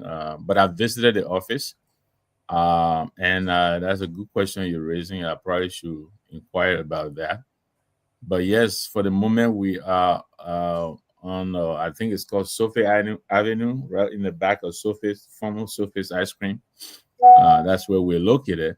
The CMC is operating in the same building as the Ability Foundation. The short answer is I don't know if that building is owned by him and he's renting out the space to CMC or the whole building is being rented.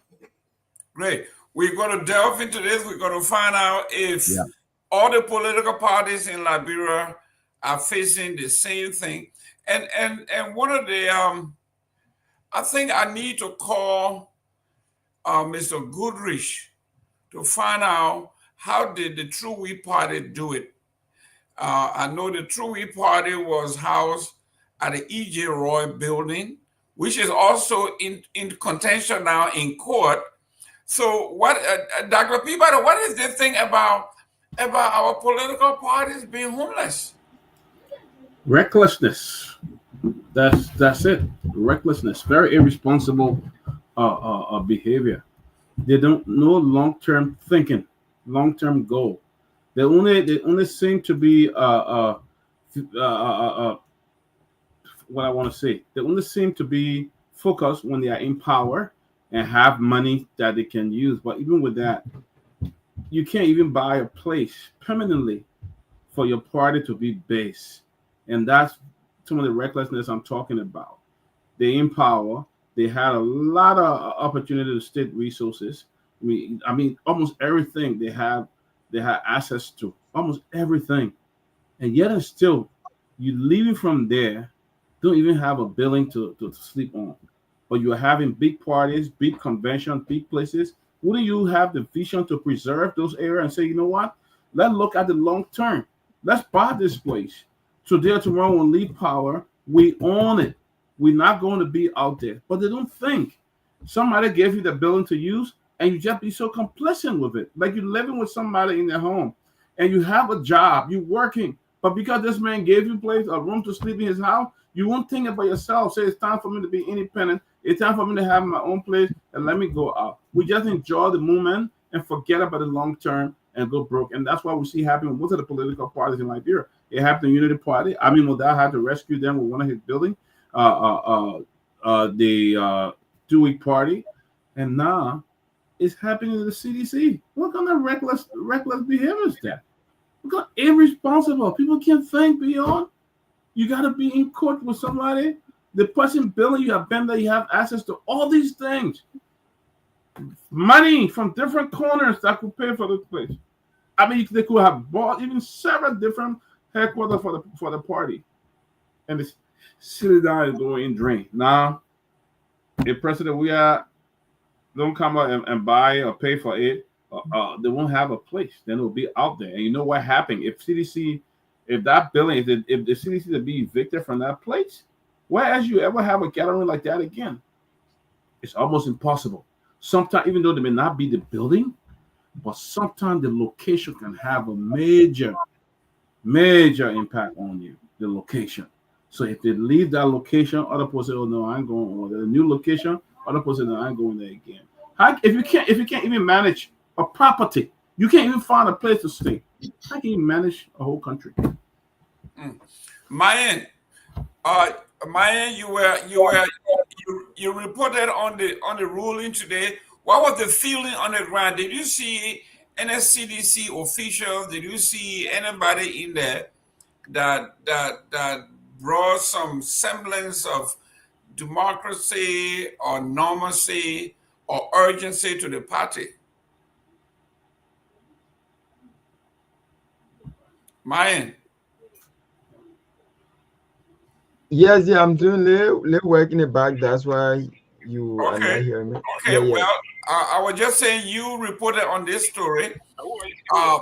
Did you hear?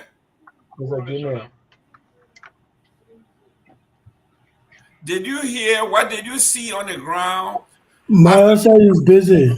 Oh, okay, but then Yeah, I'm working on something for Mr. Pewee. He's not coming in studio, so I'm working on something for him. Okay, then get off the screen. Let me just say this quickly, Jeroen, why you going to Mr. Kroma here. Dr. Peabody alluded to something here, and I like to back him about it, even though this problem with the CDC headquarters, we don't expect them to necessarily own a building, but this controversy actually predates their coming into power. Yeah, this thing started in 2016. Exactly. Right. So now when you come to power, we call that the home court advantage or home field advantage. There are a lot of benefits that come with playing at home.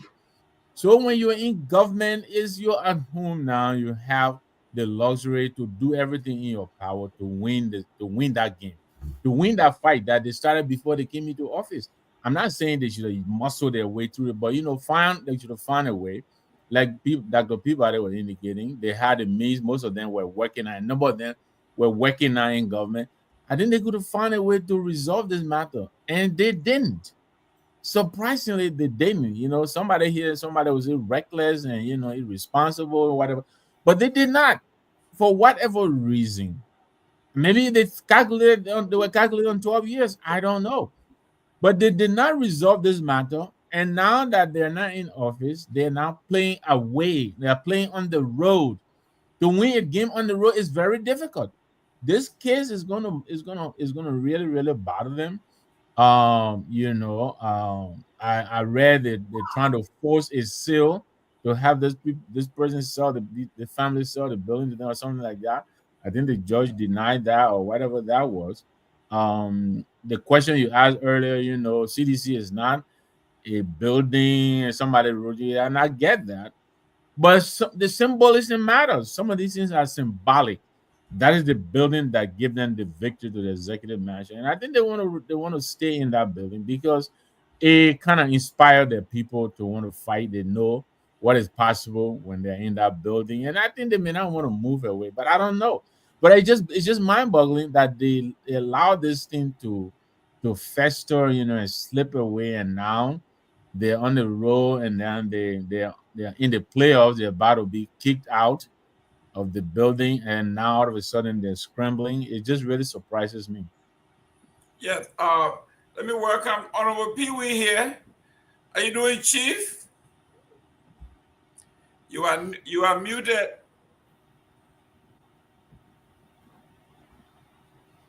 I'm doing very good, Gamer. Thank you for having me, and thank you for bringing me on. Is that a CEO, Comrade Pewee? Yeah, please keep your eye on the. I get an invitation. We invite you for the He's driving in his panoramic sun view. Enjoying the weather. The man is dean of the cabinet. What you expect?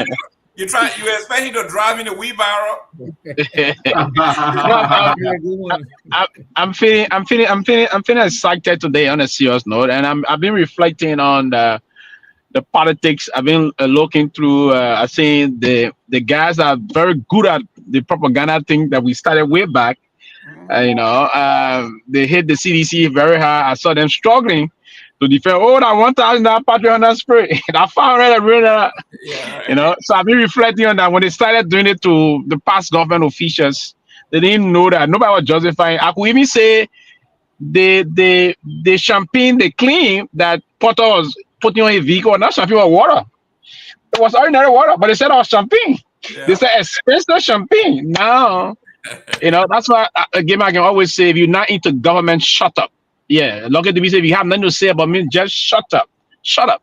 Because so now you criticize people deeply, you come and do more than what you criticize them of doing. And also that's one of the things sometimes we just tell people, those are guys that to have the money were full-throated. Patrick Hanna was loud, unreasonably loud. Now he's doing all those things. I mean, that is not, I don't say it's culture, but sometimes you see. So now they reflect on these things, and we look through, and the crisis now that what Mr. Nambi was saying generally about the party struggling to do this, do that. These are things that when you're in government, you pay attention to the important issue. Yeah. So sometimes it come back to haunt you. The CDC should not be struggling to negotiate for a headquarters that they lay for more than 15 years. So I thought they should have handled that when they headed the structure of the states. And for now, it is difficult for them. Probably the government machinery will want to interfere through the court system. Of course. Our court system is not reliable. We have a corrupt court system, right? So the government machinery may manipulate that system that may not be in their favor. So what will you say now? So I mean, that's a serious thing, because that particular party headquarters is a leverage for them. The proximity, the ambience in terms of the amalgamation of forces from different aspects of areas. You prove to people, even if you don't have a stadium to go to, that place can allow close to 100,000 people. If not, well, close to that. Yeah, that place is a compound that you could leverage. You bring some investors, they put some resort at the back from the Atlantic Ocean there. Yeah. I don't know what, but I mean, there was very poor planning as to how they shouldn't struggle to start discussing about that property at this moment when you headed the country for 6 years. It's quite unfortunate. And I think you need very productive people to be in the party machinery to think outside the box if you are having this kind of opportunity. But we hope they'll correct most of those things maybe next time. So, Sylvester, I just laugh. I see some sedition here justifying why they didn't buy the building. They say if they have bought it, then we'll say, oh, they use government money to buy it. Okay. No. It didn't come to mind. They should have. Nobody would have. They were going to do it quietly. Quietly. That's not a justification for you to be embarrassed now. Why are you pushing at this time? That's no, quietly. Why are you taking that for doing? Because this someone probably was telling the CDC administration that, hey, we got this. Kehleboe now maybe was not very truthful to the party, right? Yep. We got this. We got you. No. And then someone from the other side of the family is saying, no, this property is not for Kehleboe now, it's for us. Yep. So Kehleboe now was saying, no, we got it. We got the time he was legal advisor to the president. And we've been we've been reminded that when the UP got thrown out, they were mocking the UP for losing their head. Oh, yeah. Of course. So do you think, you know what UP going to do now? They're going to use the system to manipulate things against them. Of course. So that's not going to happen. It's just politics.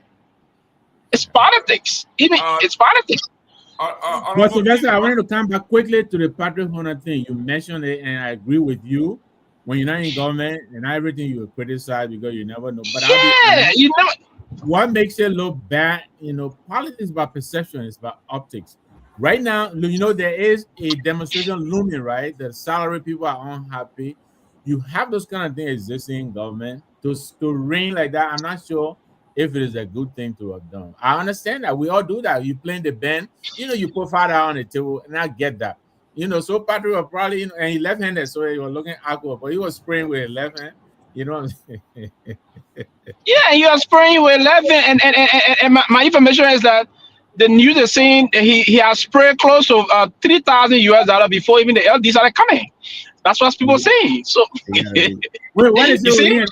What is it with here and the 3,000? If the generator not eating 3,000? Yeah, 3,000. Yeah, that's what that. They say he has sprayed. Yeah, before he started putting all the Liberia data, $3,000. He started hitting that on the Minister of Information, right? And they were there. Minister of Information said, "Hey, my begin put it up. I will defend you tomorrow. That reaction, everything. I will defend you tomorrow." Lay on me. Yeah, lay on me. He has spent $3,000. $3,000 spirit. Then they came out on the Liberia. So now, where they brought the Liberia was when they noticed that folks started to take a different road, being recorded, and other people got it. So they realized, and then they brought the Liberia quickly. And these are the same people that busted the weird government officials, right? When my own dear brother and friend Porter didn't meet him. Why is it that the boss of the everyone will celebrate? If you won a football game, you celebrate with champagne. You won't see anybody criticizing. If you bought a car for yourself or for your wife, you will pop the champagne. The champagne was not meant for the car. The champagne is meant to be popped, right? You pop those things in appreciation of a job well done. That's what Porter was doing. Porter was not showing any level of extravagance. Porter was not showing no level of extravagance. What Porter was trying to portray, and a young man being around, he bought a news vehicle, well, not a brand new vehicle, a news vehicle for his wife. He didn't buy it for a concubine, he bought it for his wife. And then these guys maliciously misinterpreted the intent of what Porter did at the time. And this same unscrupulous element that did what they did at the time, today, they are spraying US dollar in the air. And Liberian people are not being paid. The president admitted that the country is struggling. Then you got Patrick Hunter that is taking $3,000 for his generator. It's even spraying more than that on the Minister of Information in a glare show of opinion. I mean, this is not, it's beyond extravagancy. It's beyond extravagancy. It's mocking the destitute Liberian citizens. The data yesterday, they felt people didn't talk about it. They've exposed, I mean, what other people, and Mr. Number, you said something, there's the optics. But you criticized other people yesterday for nothing, basically. Today, you're doing worse. Adriana is receiving $3,000 for a generator. $3,000 for a generator. Is that the country you came to rescue? Because if you came to rescue something, you came to serve people. If you hear the word rescue mission, meaning we are in danger, we got rescue call coming, then everybody will be at ease. It's like when you're in the meltdown, they say at ease. After releasing a lot of things, you come down and ease up things. That's the intent of rescue. But the rescue mission now is compounding the problems. You follow compounding the problem in the country by increasing it, exhibiting extravagancy to the level we've never seen before in the country. And this is unacceptable. The people have to learn. Those guys didn't sit. There was Darius DeLong, there were Patrick Hunter, all of them were on the show. Every day lambasting the Weir administration. For no reason whatsoever. What the big word they use? Opulence. Yeah, opulence. Madam Salif, I can recall, I attended that program at the Executive Mansion. And the news, the word, but they are going beyond. The own opulence is Garguah. But the Garguah opulence they are engaged with. On a serious note, it's a muff way of saying things that we're saying today in the country. There's no fun play. We have to be very serious about it. Very serious. Yeah. Well, We have to be serious about it. So Dr. guys criticized for no reason. They were, attacking. When it came to the comments, for they attacked, they is attacking innocent Mariah Yokula for no reason. And the young lady is very correct on everything she said. No, Everything. exactly. Everything.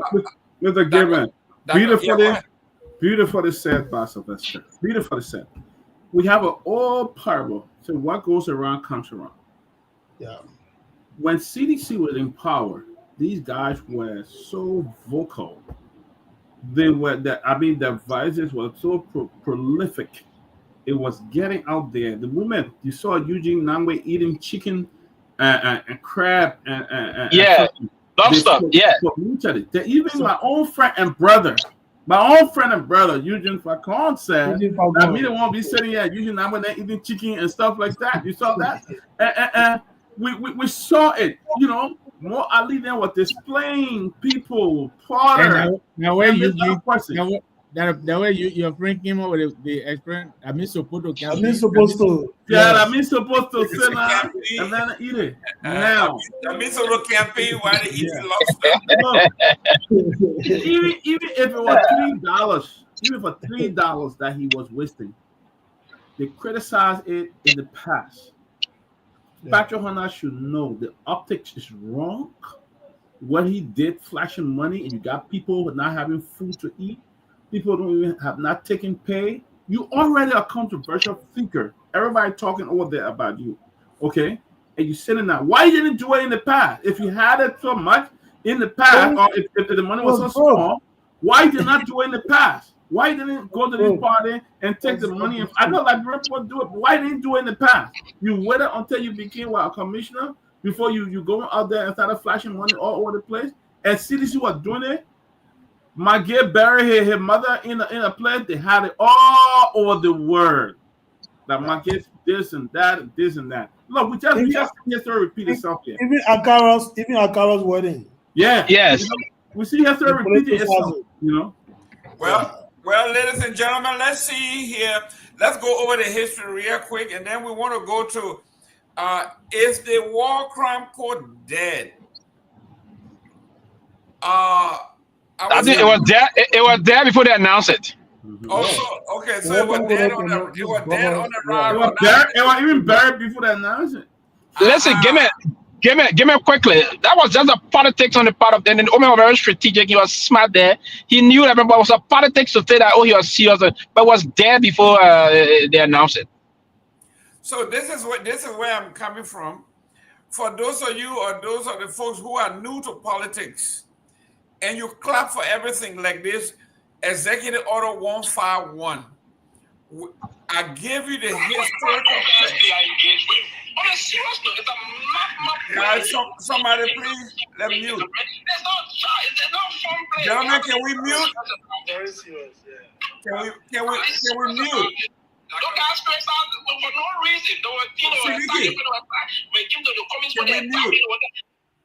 Okay, there you go. So, Doc, let's go to the history of this party thing. The True We Party built the E.J. Rowe building and they named it as the headquarters. It was later found that the money used was taxpayers' money. They took money from all employees to build that. So the Supreme Court ruled that the building belonged to the Liberian people. So the True Party cannot make claim to that. So that is in the court of law. It's still hanging. The NDP people, the Dole people, they had their own issue. When he died, the party died. Same thing with the Chancellor people. When he left, the party basically died. Unity Party was in power. When Ellen Johnson left, they got evicted. That party basically died, and then they came back to where it is. And now the CDC came into power, and they are also facing the same thing. None of these people own anything that could be considered. Even when the party is no longer around to become a historical site to be a tourist attraction. Nobody in the history of Liberian politics. Dr. Peabody, what is going on here? Is it that we don't have ideology, we don't have any policy, no principle to deal with? Everything is on the fly.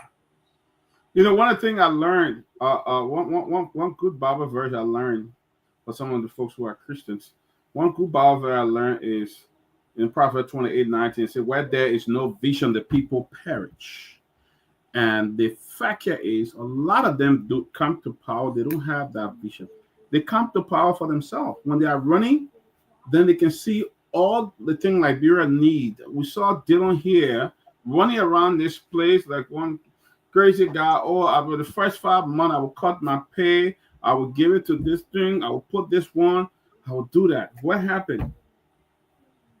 We caught him lying on the plane. That's why his own business class he upgraded. He couldn't say the truth but to lie about it. A lot of them do not have vision. The 2 week party, you know. I mean, why would somebody be fighting about billing when you have access to deeds and lands and everything? Why would you be going through eviction? They didn't have vision. So given the long-term goal here is for the look beyond thing and say, today or tomorrow, I'm not here. Can my family benefit? Can live the same life that I live when I'm not here? Can CDC survive when we're out of power? Can CDC make it?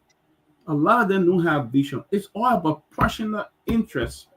You know, they're not about the long-term political party. Why is it that the Democratic Party, the Republican Party are still surviving even after 4 years? Another party come in, they're still surviving, they're still strong, they're still hosting workshops, they're still going into the country. A lot of them die after the election, and then they go down and wait for the next election before you see them coming up and stuff like that. You notice that most time in Liberia, the party structure dies when the election is over.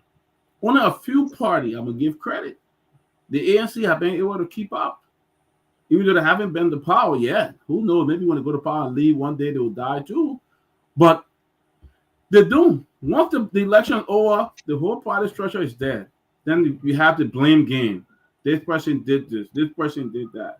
I think, look, man, overall, it is just reckless on the CDC part to be going through court today and judges ordering you to evict, then you want to convene to buy the place. I think CDC made a serious mistake. They had all the opportunity, they had all the resources, and money was flowing. Even if you buy the money and people call it a government money, you still, I mean, we'll always say that. You ride a car in Maria, post it a government car, or this and that. So the fact is that you are in power and you have access to a lot of money. And today you don't even have a headquarters in court for a headquarters. The very headquarters that made you to even become president the first time, they say, oh, it's not the building that make the party, it's the people. You let them evict you and you go relocate somewhere and see what will happen to your party. People just say, oh, look at that place. That place CDC got now. That place CDC. You remember when we evicted UP, they moved into one of his buildings that was not even fixed. That highway that they fixed one of them off of there and put it there for UP building. It's a shame, though, to be honest. To my CDC brothers and friends, it's a disgrace that right after election, you can't even hold together again. That's a disgrace. I'm going to say that. Let's go to the call, gentlemen. Ladies and gentlemen, if you have any call, any comment you want to make, you can take the time. We got about 20 minutes left on the radio. You can make your calls. Let's get to it. Let's go, Myean. Open the line for some calls. Okay, yeah. So people were calling while you were on.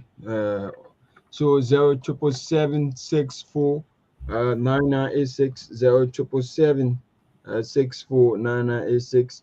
You can also call us on WhatsApp +231 777 9986. So let's see whether we can take this first person is on the line. Hello, caller. Nima, where do you call from? Hello, caller. We lost that caller. 07776 9986. If you want to make your contribution, 07776 9986 here. We have someone online. Okay, 07764 9986 07764 9986. If you also calling us via WhatsApp 07764 9986. So Mr. Gimme, you can go ahead as we're making Good. some adjustment here. Yes. Yeah, let me quickly bite on this. Where you were talking about your why you're transitioning. The history you just gave there really says a lot about the mentality of our political leaders. It just tells you they see this whole politics thing, as a means to an end. It's just transient, transitory. They're just here for a brief moment. Why bother to build a whole headquarters? We're just here until the elections are over, and then because I mean, except for TWP, which really stay a lot longer. But like you said, almost the rest of the parties you name, the NDP or the NPP, once they leave office, the party is pretty much dead. And really, it's really an eye opener. It says a lot about our attitude to politics. But now wait, even the TWP, like the court rule, Yeah. they didn't even they were taking taxes, payroll taxes towards the building. And then the court decided this thing doesn't belong to the TWP. It was No. a taxpayer, so it should go back to the taxpayer. So they Even don't though back even though our friend Michael Padmore and others will come and argue about it, but you're right about that. But I just want to say, so I'm passing this on. Let me remind Sylvester, and he's not. I'm sure you're not CDC anything. One of the things that upset a lot of people too about the CDC, they came into being, they were arrogant, they were cocky. Who doesn't remember the finger to the mouth when they were eating the lobsters? They were telling everybody to keep quiet, shut up, and go sit in your corner, right? So, as we're saying here, yes, be careful how you criticize, because what goes around comes around. We also want to be careful, how we rule. Is the government is Mr. Gimme, we have someone on the line here. Go ahead. okay? I'll give it up to the caller. Okay, so caller, your name and where do you call from? Okay, this is Bayetapa calling from Tuaizo. Are you getting him? Yes. Yes, I'm Bayetapa calling from Tuaizo. Okay, make your contribution tonight. Okay, thank you for the show tonight. I think presence and past political parties should shape blame on each other. When CDC came to power, Unity Party lost the party headquarters. And Eddie was president for 2 years for Unity Party. While Unity Party couldn't buy or space for party headquarters. CDC came to power. CDC was in opposition for 12 good years. The meeting happened for 12 years. They governed the country for 6 good years. And Achibobo now was legal advisor to President Myean. And he was family member for that property. Why he couldn't advise President Myean to buy the property? I think it was not fair to the CDC. Achibobo betrayed the CDC. I think the only best thing political party can do now in this country, the stakeholder meet and look at the 1986 Constitution and the election law. When there is any law in the election law that every political party should have a headquarters in the capital city, and there is no space, I think they had to do the amendment and let political party buy land outside of the capital city and build the national headquarters. But if they don't go back to visit our law and say every political party should have a national headquarters within the capital city, they will always face that problem. Because there is no space in the capital city that they will get national headquarters. But you knew somebody building today, you do pay tomorrow, another political party come in power, they will pay the party, they will take it up. And they will just be going from place to place, and they will not have a national headquarters in this country. Thank you. Okay, you're welcome. So you can put your call in 07776499986. Let's take this next caller. Hello, caller, name, where do you call from? I'm calling from Tukoro. Okay, make your contribution tonight. Yes, thank you very much, Mr. Gimme. You know about CC Party headquarters? our party headquarters by the grace of God will not take it. But the United Party people, they able to meet party headquarters that was they migrating for year and day. They have to pay when they get people that stay with us. Then CDC will phone them up to this town. CDC stay to the party headquarters. They pay their rent. And the place will pay the rent to the wrong person. And look at the decent houses that will pay down there. We show the ever that United Party ever get that they even put one stake down. One stake, why they go down? Why go taking, look at the school they pay that they went.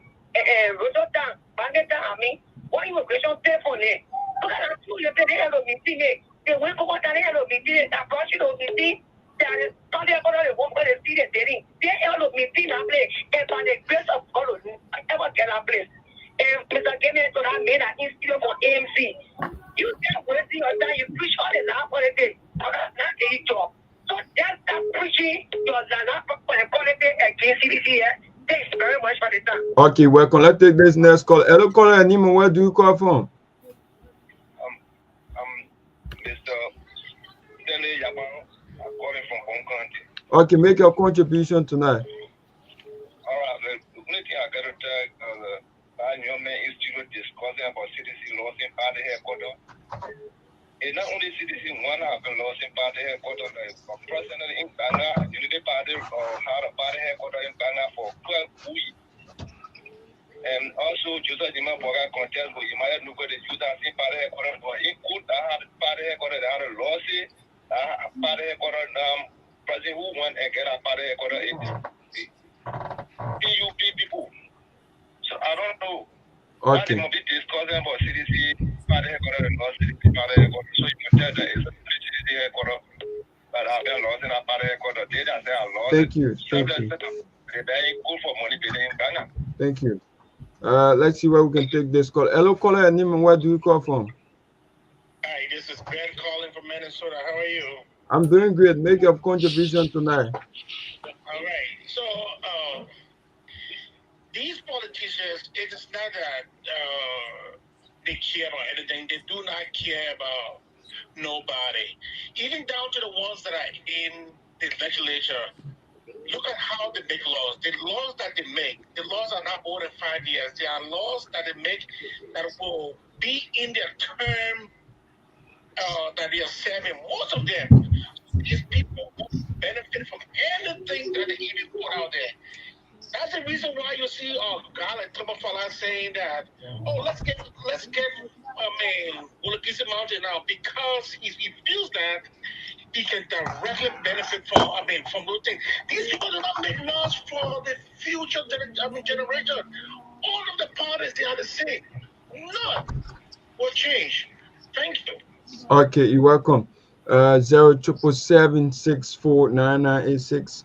077764986. +231 777649986. If you want to make a contribution tonight on the closing argument show, is you can put your course in 07776499986. We have another person on the line here. Hello, caller. Name, where do you call from? How you doing, sir? I'm doing great. Nima, where do you call from? The line is Jeremy. Make a contribution. Okay, make a point. You see how we Liberia the way we the team. So who are those that are against CDC for the party? CDC what gets the power yesterday. They saw all of those mistakes. They saw how UP migrated for what they went to another area, following the law. All of they were there laughing. The Carasco whosoever were laughing. The main student is saying exactly. He's not saying anything wrong or political. It's the own leg again. It's the own leg again. Like following there. So they should be able to abide by the law. It's very disgraceful and shameful. Those people who mob UP or leaving Bogota and leaving the other area, it's not again. So probably it didn't follow through the right procedure. So thank you, my brother. Okay. Okay, welcome. Let's take this next caller. Hello, caller. Nima, where do you call from?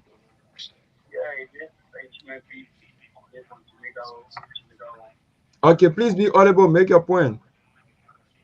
Yes, my point of view is the corner is you. For us, we elaborate. We don't stupid. We don't want for a politician to come discuss about party headquarters. When I'm going to get to party headquarters, if a party don't get a headquarters, when I'm going to do, we'll do a better picture of redevelopment. If I do a party headquarters, but always have to go becoming discussing in the future with the president. If you don't have a party headquarters, what will stand? And I'm really as if the politician is coming, this is not you have to speak to the laboratory, think you don't have a party headquarters. Okay. So this mentioned thing, if you people is generally exposed and last 20 people to just come, they just come with 7 statements down. That without telling people before Liberia. Thank you. Okay, We got 11 minutes, so make your call quick. Yeah, so you can just put in your call 0777 649986 0777 649986. Wow. Let's see. Yeah. Let's see where we can take this next caller.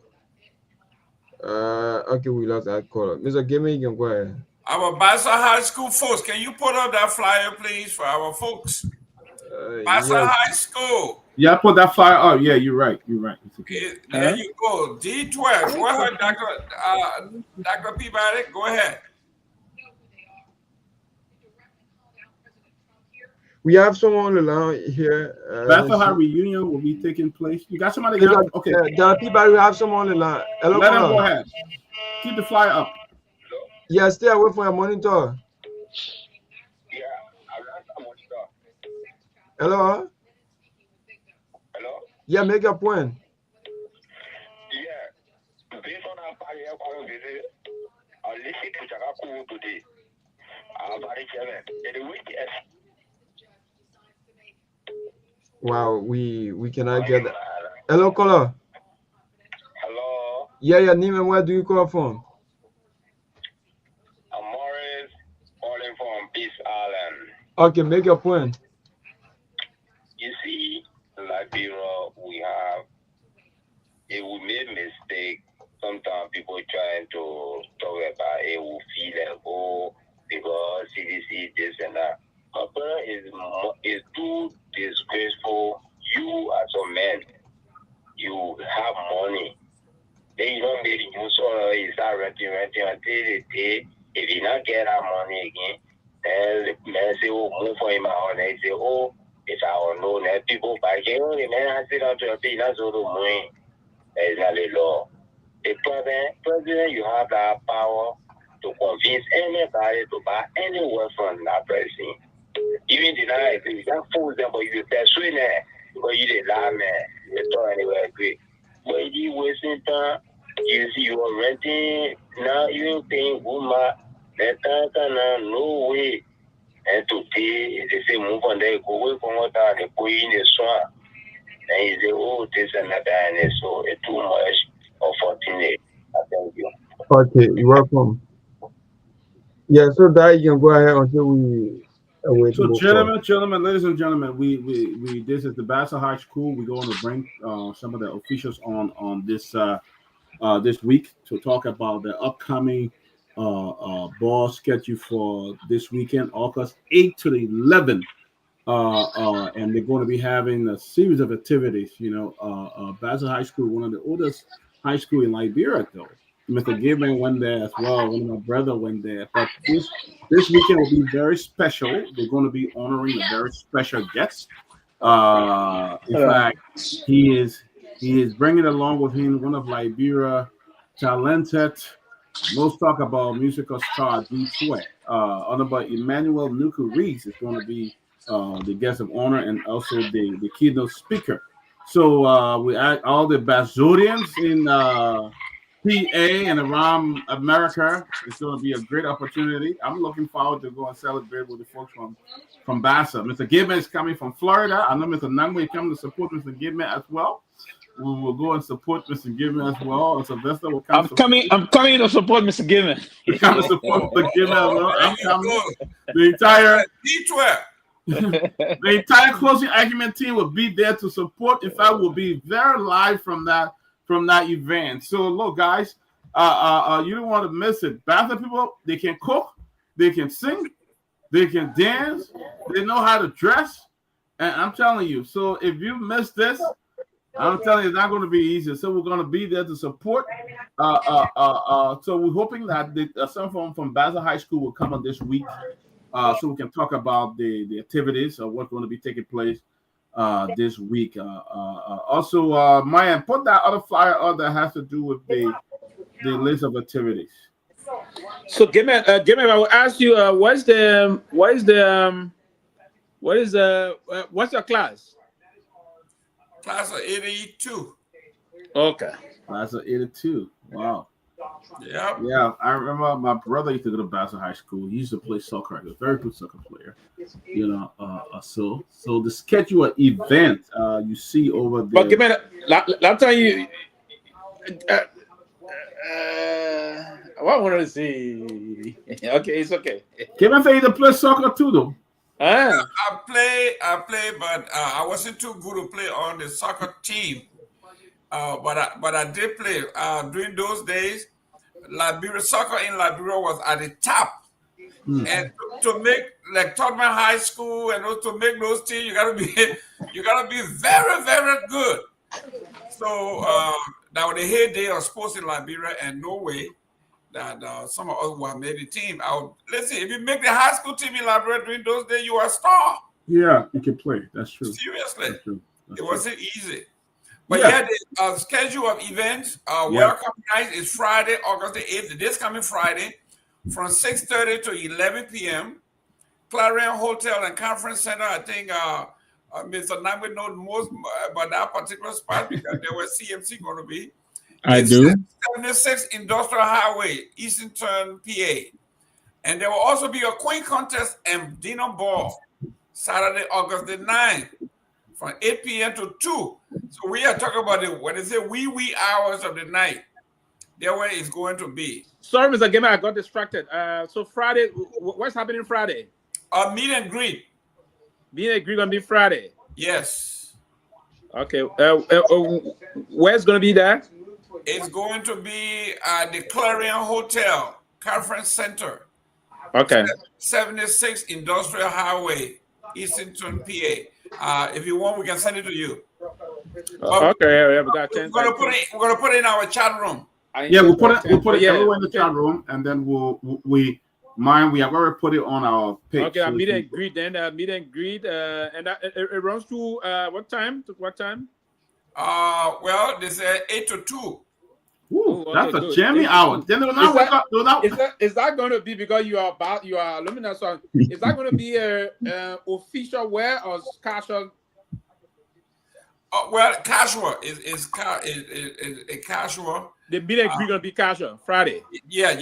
Meet and greet is casual. Saturday is usually either formal or semi-formal.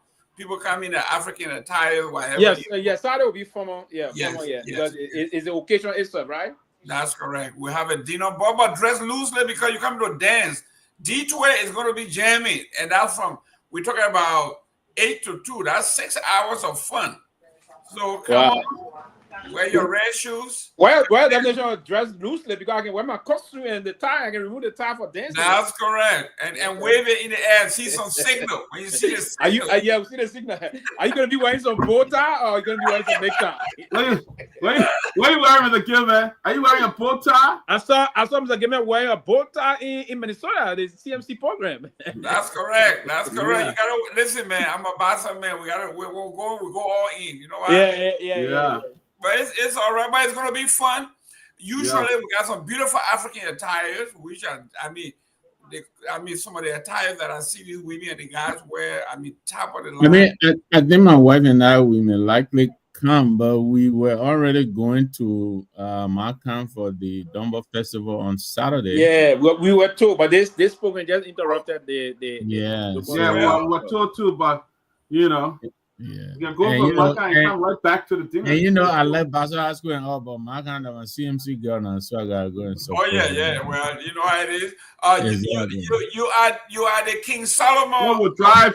I know, right? Back in the afternoon, we come to the program. You are the King Solomon of CMC. So We'll give you the baby. You decide if you want to cut the baby in half or you want to give it to somebody. Well, it's going to be a big program. It's going to be a big program, guys. Yeah. You got to. Like people, what you saying now is what my wife was just saying. Maybe we'll drive there in the afternoon and probably come right back in the evening and get ready for that big program.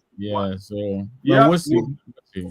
But no. This is serious. And the special assistant to the office, the special policy advisor to the vice president of ULA. No, I mean, I believe that. No, let me adjust myself. This special policy advisor to the honorable office of the honorable vice president of ULA. I think Mr. Policy Advisor will need a president. I know, and someone was saying to me, the good part of this the current office of the vice president now is the policy advisor is very effective. Mm-hmm. Yeah, the policy advisor is effective. When the vice president is present, the policy advisor will have to be present. Or that there will be suspension, and we don't want no suspension. So because the policy advisor escorted the vice president to LRB. Where the vice president is caught up with us. So I think I think we'll try to make it. I mean, and it runs until like 1 o'clock. I mean, though we not want to be that late, but we'll try to figure it out. Probably, find a way somewhere along the Philadelphia. If not getting a room, but find a place where you can, because the Dumbo Festival, I believe, is casual, afternoon, and then the evening where we got to find a way. If we're not able to come home, find a way maybe somewhere. Yeah, 30 that is sort of very love. All the closing argument will be their life. There you go. Our time. Wait, there are people waiting in both places or just yeah. Mr. Myean, thank you very much. Our time on the radio has ended. We'll see you tomorrow. Thank you, Myean. Okay. Thank you. Yeah. Myean, thank you, Myean. And say hi to all the guys in the background. Okay. All right.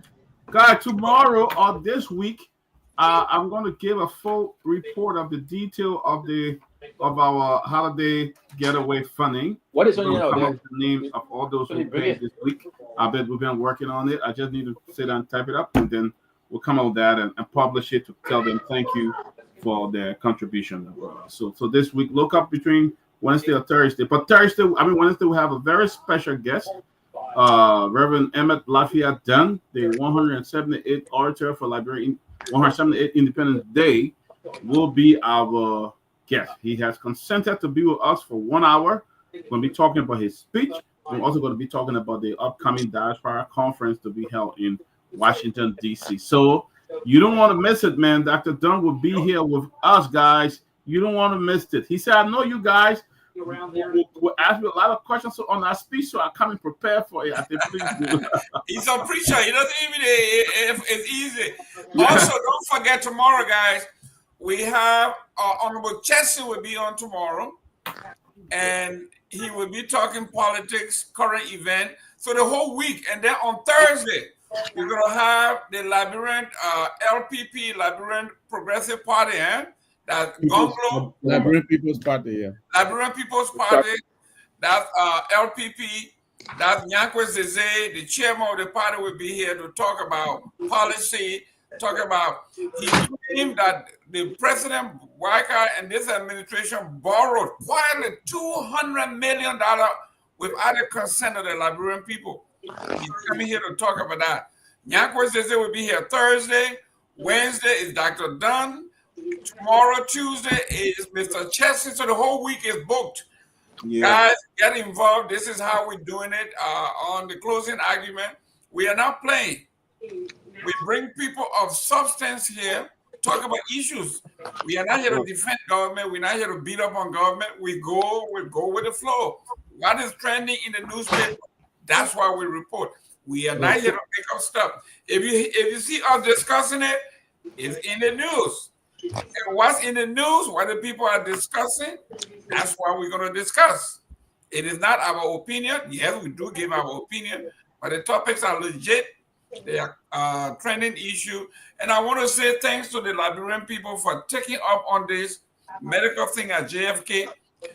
The uprising in the media, in the public, on radio was so much that the government had to do a U-turn.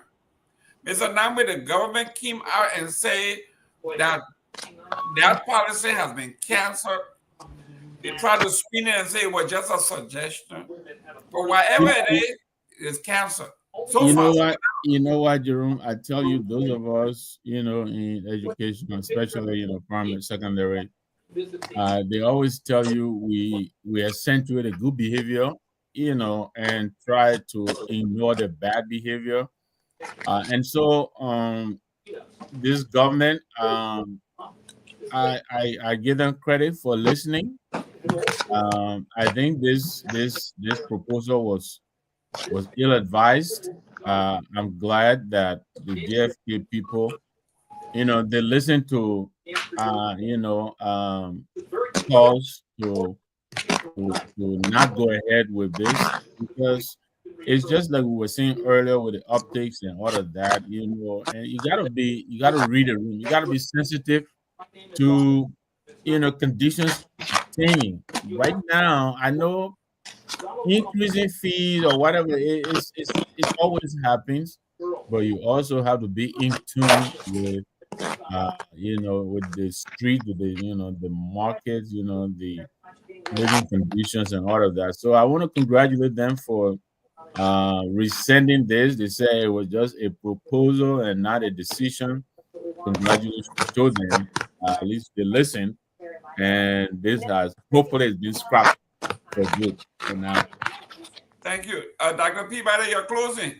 It's been a great program. It's been a great show, guys, always. Look, Closing Acumen is moving to another direction. As time comes, you guys will see a lot of new things that are going to take place. We're in the process of negotiating with other radio stations in Monrovia who will be taking us live. Very soon, we'll have one joining us, so we're looking forward, so that because the message here is so important that people to reach out to us and say, why are you guys now all over? I say, because a lot of people have found out to be so credible and say it as we are. So in the next few weeks and months to come, we'll be moving into another direction. We've everywhere. I mean, just people have appreciated us. I mean, I was at the Monrovia College reunion last week, and they by the time I walk in, everybody was like, "Oh man, thank you. We listened to you when you." I mean, they were just so grateful, for what we did and for the kind of information. I met a guy, and this guy was standing right to. He was giving out all the drinks. He said, "Man," and he was serving. He said, "Boy, look, every time I get home, when I get off work, when I replay the show, man, it can be so refreshing. I enjoy listening to the guy. I enjoy the fun and all kind of things." Then he said that people had anything you want your ticket, I'll pay for it. I said, no. I got to drive back. I said, I got to drive back. I can't do it. But I mean, I'm telling you, they appreciate us so much. So we shouldn't just see our time here, sitting too long, but let's see that we're providing meaningful information to the Liberian people here in the diaspora and other places, Europe and all. They were so grateful for us there again in Europe. So great show tonight. And man, it's a good man. It's a Nyenwolo, guys. Thank you for holding it down. Sylvester, thank you. Yep, guys, get ready for tomorrow. Honorable Chesson is going to be here. And then Wednesday, we're going to have Dr. Dunn. And Thursday, we're going to have Nyanka Zeze and the Liberian People's Party here, revealing some stuff that maybe jeopardize his collaboration with the Unity Party. Pewee, you're closing. Thank you. I don't think we should commend them for rescinding. They didn't rescind that decision. It was public pressure. And what they did, they calculated in a way that they even said it was being discussed. No, it's not true. So we cannot commend them. They didn't. I know. So he's a politician. He's a diplomat. Exactly. Yeah, that's it. And these are policy advisors, so they want to speak in a policy-oriented way. That's right. They don't want to. But for some of us, we want to be very clear. It was public pressure. The fact that they would change the narrative forced JFK to come up with relief. Say, oh, they think what they are playing, well, you're discussing it. It was never the truth. I think they lied to the public. They lied to us. The issue here is basically folks started even hearing and they were even taxing folks about this issue. So it was not that they rescinded any decision. It was that they are sensitive to the plight of the people.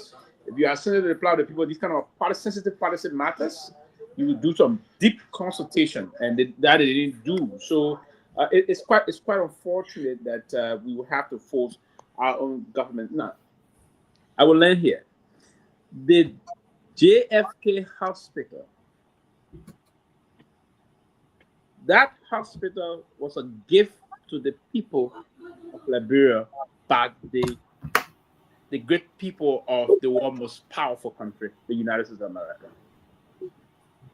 The intent of that to be the only and the largest referral hospital we have in the country. And it should be the most sophisticated hospital as per the way it was constructed in the So what the government needed to do, the intent of that is the government will have to heavily sponsor that. That's why it's not meant to make money on your own. It's meant for government to always pump money to subsidize the hospital to see where are challenges. And that's why people should not even buy medication. There should be no exorbitant charges in the hospital everywhere. And after that, the Japanese came also, there was a partnership we extended to the Liberian Japanese Hospital, the Liberian Japanese Maternity Center. That there were, my little daughter was also born in that hospital, right? So the intent of us doing these things is not for government to be insensitive to the plight of the country. The only referral hospital in the country is heavily challenged. So we are didn't do that. What Mr. Weir did, he toured the hospital. He said, where are other major challenges we have? And then we were frank. The doctor at the time said, hey, in this hospital, we don't have no dialysis centers. The Weir administration partnership with major partners, we brought in a sophisticated, rehabilitated site in the hospital, and we do have a dialysis center for the first time that is functional. Then today you come out and charging those exorbitant fees, and then pressure is on you. You backing off with the intent that this is unfolding. It's quite unfortunate game, and for me, there is no sensitivity to the plight of the people. I think they were forced to do it, but next time we have to plan well. JFK should be. Listen, we need to pump money to JFK, and the next thing the new JFK administration need to do is to ensure that we don't have most of the doctors in JFK having their private clinics. And that's where we have most of the challenges also. The government will have to focus, the new Minister of Health will have to pay some attention to JFK because it's a problem. When we are in the country, any other thing, God forbid, is the only major specialist area we have with all our best doctors. We have good doctors in the country. We need to incentivize them and put more support to the hospital. That's all we need to do. Look, as we welcome this Moravian man, I don't even know what we're closing, but let me just say this. Let me thank that. So, Professor, you're right. The JFK is a teaching hospital, and you already say, well, let me thank Dr. Peabody for representing the closing argument at the program, and also, for the opportunity and the team, the TCA crew, and thank you all very much, giving us the opportunity to come here and try to help bring some clarity to some of the issues that confront our country. So thank you for the opportunity. Welcome, Johnny. Yeah, man. Thank you guys. Thank you guys for the show. I know you guys are closing, but anyway, I have to join you guys now. Whatever I can say, please give me the time. So thank you. Uncle Pewee, I reach you, learn. I'm here in your care. You safe. Thank you. Go ahead, Chief. Go ahead. Oh yeah, I mean, from what I heard Pewee saying regarding health, our Liberian Constitution says our citizens we all have the right to life. And right to life, one of the elements that I always reference that constitutes right to life is health care. So how can you be telling me that I have a right to life, and one element at least that makes me to have a right to life is health care, and health care is not provided? So that's an issue to be concerned about, because you got to make sure that my right to life is provided through health care that includes safe drinking water and any education and the rest of it. So, but however, let me say thank you guys, Mr. Gilman, Mr. Nangwe. I've been following you guys regularly. sometimes I'm in an area where I don't have proper internet. We know But I sometimes we try. see you interacting with us in the chat, Johnny. It's good to see you. Yeah. So, but I'm always around, moving around in Liberia, moving from place to place, and trying to visit the other people in River Cess and Grand Basso, because I understand Gamer is from Grand Basso. Sometimes when I'm trying to count on Boso, I can be in Basso, but I want to tell him that I'm in the town. But no way they never keep saying me. I can one kind live from some Basso town and let the old man speak Basso to him. But hey, God, You no ready? way. But anyway, Johnny, yeah. did you go Okay. to Riverside? They say Riverside has been hooked up to the grid, right? The electric grid. Your name and where you? Hold on, guy. I got a call. Your name and where you calling from? I'm calling from where I'm calling from. You calling from the CDC headquarters? You're gonna pack your things? I want to know. Just don't worry about it, people. I mean, why are you wanting to believe? I want to ask a question, right? What happened to the $20 million that the region speaker promised the JFK? You remember that? Yes. You remember? So what happened to that $20 million? Is it in the budget? That's No, not black. in the next budget. No, in the next budget. In the next budget. Which next budget? 2025, 2026 budget. How you know? Oh, but all the men said. That's what he said. 2026 budget. What did the people be eating on 2026? But man, no, mama. Government the procedure and process. They're not give and take and also. They may announce that in the next budget year he will show that amount be provided for GFK. And so let's wait to see what happened in the new budget from 2025, 2026. Then we'll start critiquing them. So meanwhile, they reversed the thing that was out there that they were increasing all fees. Yes. At JFK. Yes. Yeah, because we need money. When y'all send money to the hospital, we'll get it put them going, but we need money to run the hospital. Who the we? Our Liberian government, we need money. Oh, the government that we. No, government not one person, the government that we. We need money to run the government to run the hospital. What's the problem? Johnny, so you need money. So why you can't cut down the 3,000, 3K or 500 using for a generator, 17K using for entertainment. I don't know the speaker owner entertainment. I don't know how much it is. But and then also you can cut down all those things to improvise. You're right, my sister Sarah. We should cut down. I'm wondering what is the expertise brought to flow or to bear that you pay a person 11,000? What is it bringing to the flow? What is the expertise, my people? You have to tell me, man. Bring it to the table. Just to 11K. 11K for what thing? to sign paper, my brother. 11K, Johnny. 11K to spray money on people. But man, no, Pewee, I beg you. You know what? I want to tell people next time. No, listen. In my government, anybody taking public office, you will take off all the medicine or traditional chant from Yela. No Bible, no Quran business. You know what I'm saying? You will take off if you're from Bassa Gamer, you will take on Bassa tradition that you believe in. You will take off on it. When you mess up, that over catch you. If from Lofa Yela man from Pewee, you will pray on you will take off on the team from Lofa County. If you mess up, it will catch you. The Bible and Quran can help us. The Bible and the Quran cannot help us, and they are never help us. This time around, you taking public office, you must take your oath on if you from Lofa, from Lofa issue. If from Kehleboe issue. If from bombing issue. Why you believe in? Why your forefather did? The only way we hold people. But people can take off on Bible and Quran, they still steal from us. 2 U.S. nuclear subs toward Russia. Well, okay, that's what I wanted to find out. Well, anyway, thank you. Okay, thank you. Well, if that's the case, you want to blame the Bible for the corrupt people, then on you. Your people, the people corrupt, you holding them responsible, you holding the Bible and the Quran. What the Quran has done to you, my friend. But Gilman. So why do they take off on the Bible and the Quran? Why are they taking off on the Bible and Quran? Why are you going to blame Patrick Hunter for spraying his money on the Quran or the Bible? They may doing something illegal, immoral. But I'm telling you, what the Bible got to do or the Quran to do with that? Because when you take open the Bible and Quran, you take and say, so help me God, that I will not do so. If you believe the Bible and Quran, you don't do what you're doing. Eh? Well, ladies and gentlemen, tomorrow we have Honorable Chessing.